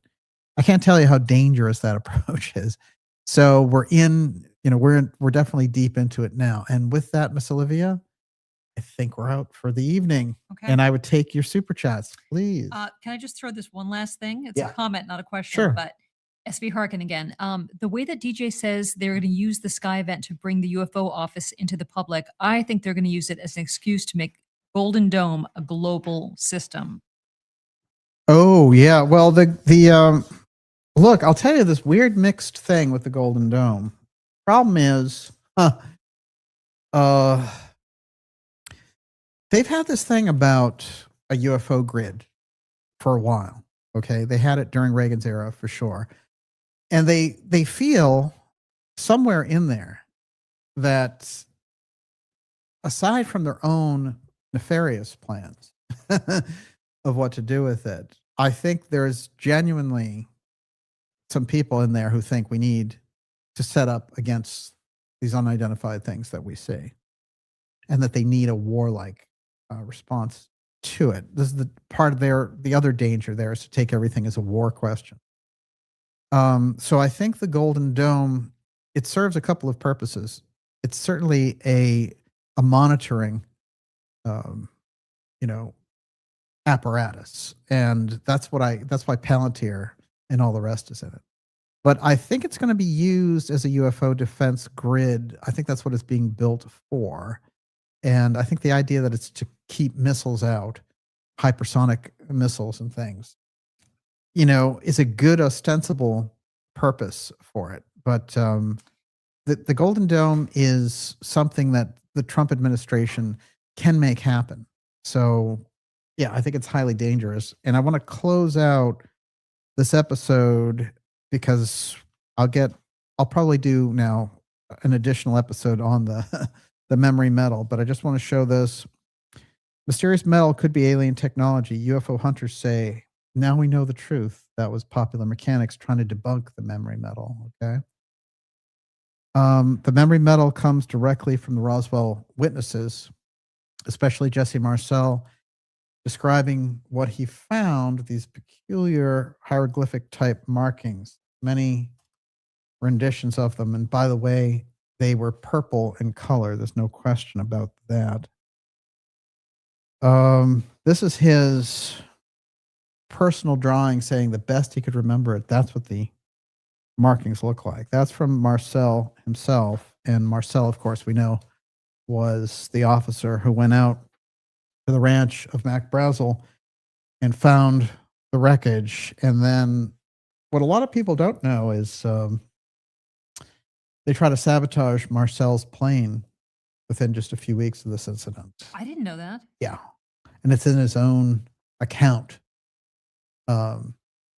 So yeah, it's very interesting because the plane, in fact, that they had him set up to be disappeared in, according to him, the Bermuda Triangle. And he mentioned the airmen who were on it as well. And I actually tracked the flight and found out all the information about it. That is Betty Hills Jr. Very interesting. And of course, the classic gray there that was reported so frequently. And I think that these are very accurate depictions of what people see, by the way. I don't think that this is some CIA hoax or something. I think what the CIA has done is try to co-opt the entire thing. And finally, let's see. There's an article in here, which I'll get to. I'll actually bring it up to kick off the next episode, but it's a 2009 article about how the special memory metal went missing. And that memory metal had been developed under another name as a kind of nickel alloy in the 1940s and couldn't do the things that it could do later. But later on, after the Roswell crash, they took the entire same substance and could do all these incredible things, and it contained the memory metal. They had incorporated the memory metal into that patent. Now, the alloy that Monica Raza developed was a variation on this exact same thing. And that's many, many years later. But, and that's Neutron, I think is what it's called. But in any case, the group that had it originally and all the reports about it disappeared was Battelle, where all of the wreckage from Wright-Patterson was studied in depth and in detail because they didn't have those kind of facilities at Wright-Patterson to do the justice that they needed to, that Battelle could do. And the excuse that Battelle gave for not having the records about the early development of this Neutron was they were a nonprofit. They weren't required to keep records because they weren't technically part of the government, which of course was total bunk, but they were using this very early on. Later on, we got all these incredible innovations from it. So I can tell you this stuff has been worked into society already, but I think the level that they're going to move it in on is on a different level entirely. And with that, Miss Olivia, your super chats are Okay, up. in a second. Jimmy Stevens says Trump needs to get briefed on this topic by someone who won't push the fear narrative. These people will influence the fear narrative, and it's over. Many people in the chat are saying that you are necessary. You are important for educating Trump about this specifically. Oh yeah, well, I appreciate that. I do. I would brief him in a heartbeat about all of it, and I think it's essential information. Of course, let's always remember Trump has John Trump, Uncle John, in his background, so he understands a good deal about the UFO file. But this level of nefarious activity about the players and the program Blue, I think, is elusive to people on a number of levels. I think that information is so crucial and should form the foundation and the heart of a line of study, and could certainly form the foundation of a presidential briefing or a congressional hearing. And I'd like to see both happen, because we'd be on a totally different level I have some of conversation with this. Yes, absolutely. we will chat. Okay. All right. All right. So What do you got? Occult Fan Official, Seattle Metaphysical Library, Susurration, Julie Sunshine, Wolfgang McCarthy, Eurythmia's Fun, J.M. Parsons, Marked Man, John Gauss, EMMR3SG, Empire of the Light, Go B. Franklin, Chris Sevenbrook, Harry Zeri, Erica Swenson Elliott, Super Sensible, Tantrika, Nance Hardwick, and Debbie McAdoo. Thank you so much for your generous super chats. Wow, incredible. We really appreciate it. And to all our subscribers, thank you. We couldn't get by and do the work that we do without your support. And thank you for backing us up at this important time. We will be back with you next week. I'm going to do some shout outs actually before we split. And let's see what we have out here. What did you find there? Go ahead. Did you find something? No. Okay. Okay, Ivan Langley's out there. Elsid Barrett. Yes, Patel. Interesting indeed. I agree. We have Tantrika. We have Trumpty Dumpty. Michael McCasland, Jerry Wade Chain, truly invaluable, says ET333. 333, there it is. This is episode 222. Don't forget it. Let's see. Life is catching up with many of the topics on this show of the past years. Zadie, I couldn't agree with you more. And it's pretty wild. It's pretty wild to see it happen in real time. And strange as well. Debbie McAdoo, super sticker. Thank you. Martians are waving there, or Martane, rather, even better. Good times, kids. It's Najat. Great to see ya. Debbie McAdoo. Let's see who else we got here. Blue Man 2012. DJ and Olivia over the top tonight. Bravo, Miss Olivia. Nicely done. And let's see who else we got here. Alchemy by Angela. Far more advanced in Atlantis. Let's see. Waterview. Absolutely. I like that. Thank you, DJ and Miss Olivia by Alicia. Thanks, Alicia. It's great to have you out there. Boy, the Ideas Room was just honking tonight. This was good stuff. I know Kate's out there. It's great to see you. Let's see. Follow the data. The rest is trust me stories, bro. Exactly. Trust me, Lazar, bro.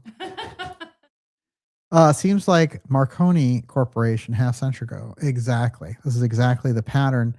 And it's why I think so many of these dots are easier to connect when you're using that past template, that really you can see them using the technique, and it is something else. Nanu.